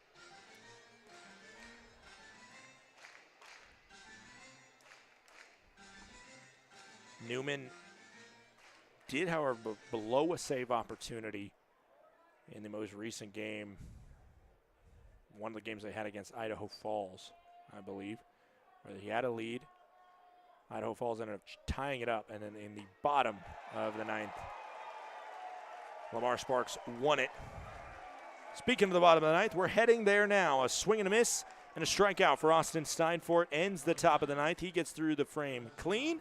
And the last chance, Davis, Broussard, and McConnell due up for the Glacier Range Riders. Don't go anywhere. We head to the bottom of the 9th.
Brenton Davis is man number 1 in the last chance for the Glacier Range Riders. He'll face his former teammate, a man he caught pitches from in Missoula. Cody Thompson comes on for the save. Thompson, this is his first year in Missoula, played with the Gateway Grizzlies last year, and the first pitch is inside to Brenton Davis. A long way to go as it is 6-3. So Davis doesn't mean much in terms of if he gets on base or even if he scores, but if he gets an out, he is 1/3 of the final inning puzzle for the Paddleheads. These two teams do face off again tomorrow night, 7:05 right here at Flathead Field. Make sure to come down then, or Thursday night at 7:05, also at Flathead Field if you're a Missoula fan. These two teams battle in Zootown at the end of the week, Friday, Saturday, Sunday. They take each other on. Missing outside, it's 2-1. A rivalry that I've self-proclaimed the Marias matchup due to the beautiful stretch of mountains, the Mission Mountain matchup. Marias matchup, my working title for the Great Falls Glacier matchup. As you head over Marias Pass to head to Great Falls from here. This one is hit up into the air, but it should be playable for Riley. And number 9, Davis, flies out to number 6, Riley. 1 gone in the bottom of the 9th.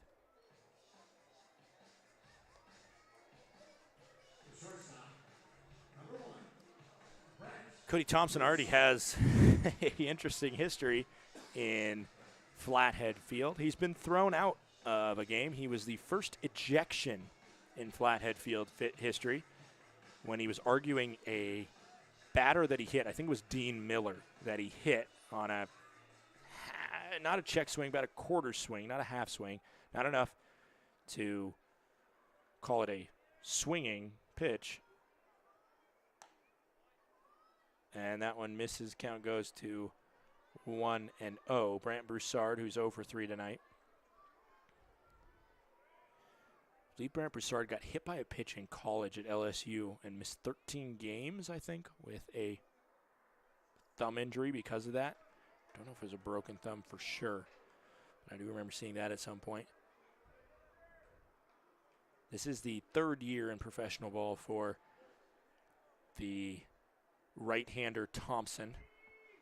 Thus far, he has a 4-6 record with no saves. He's looking for his first ever professional save, and he finds the strike zone there. Count goes to 2-1 with 1 out. He does have saves in college, playing for Randolph-Macon, as well as in the Perfect Game Collegiate League, Summer League, where he played for Elmira. 2-1 coming in. Misses low and away. Count now goes to 3-1 for Brant Broussard. He'll take a walk, and he'll be just fine with it as he readies for the hitter's count. 3-1, 1 out, bases empty. Trying to pass the baton to the next man and just have somebody on base. The next man is McConnell. Swings on it, and it's foul down the right field line. The second time today that right field line has just been a little bit too far to the left of where the ball has landed. Brody Wofford also had an extra base hit taken away from him when he drifted it just wide. That pushes the count full now as it goes to 3-2. A 3-run deficit is not the game by far. That's why they call a 3-run deficit. That's why that's the kind of number for a save. Missoula has come on and performed so well in close games, though, in this past 13 games where they've gone 12-1. That one, a called strike 3, and Broussard, the second time that he's gone down looking in a row, that he has been absolutely astounded by the called strike 3. And we are down to 2 outs. Nick Hogan is on the field to play.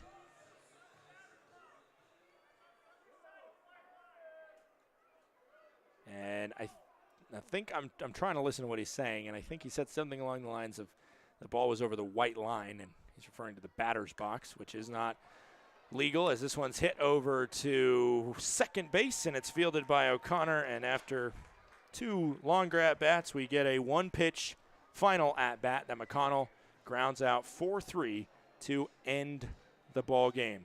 The final score of today's contest, 6-3 in favor of the visiting Missoula Paddleheads. They even the all-time series between these two sides at 2 games apiece.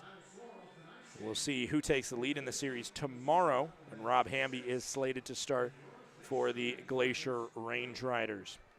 Already mentioned lots of baseball coming up tomorrow and Thursday, as well as a 9-game homestand starting next Tuesday, or next Monday actually, the 11th.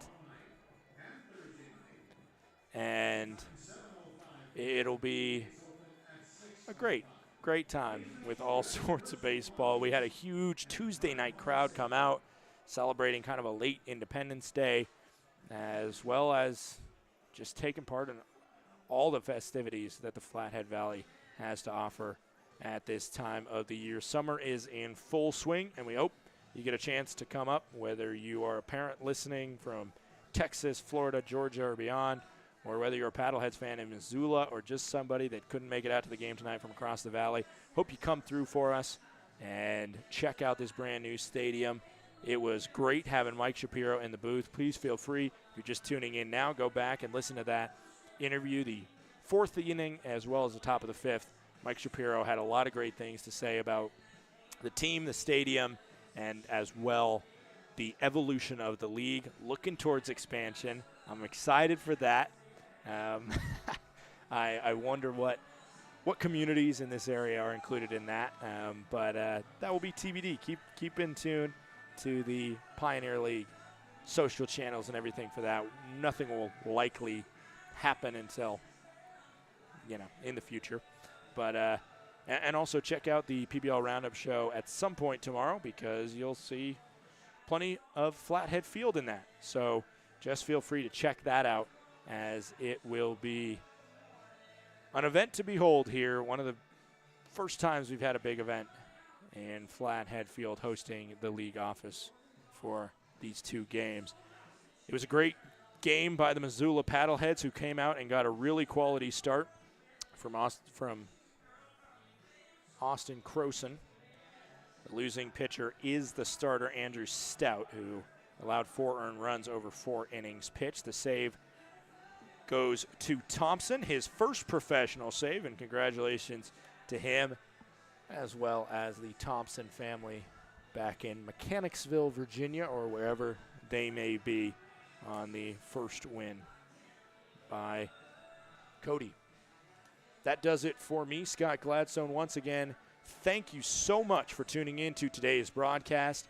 It was an absolute blast. We'll see you here tomorrow night, 7:05 at the stadium on the broadcast, wherever you may be watching Pioneer League Baseball from.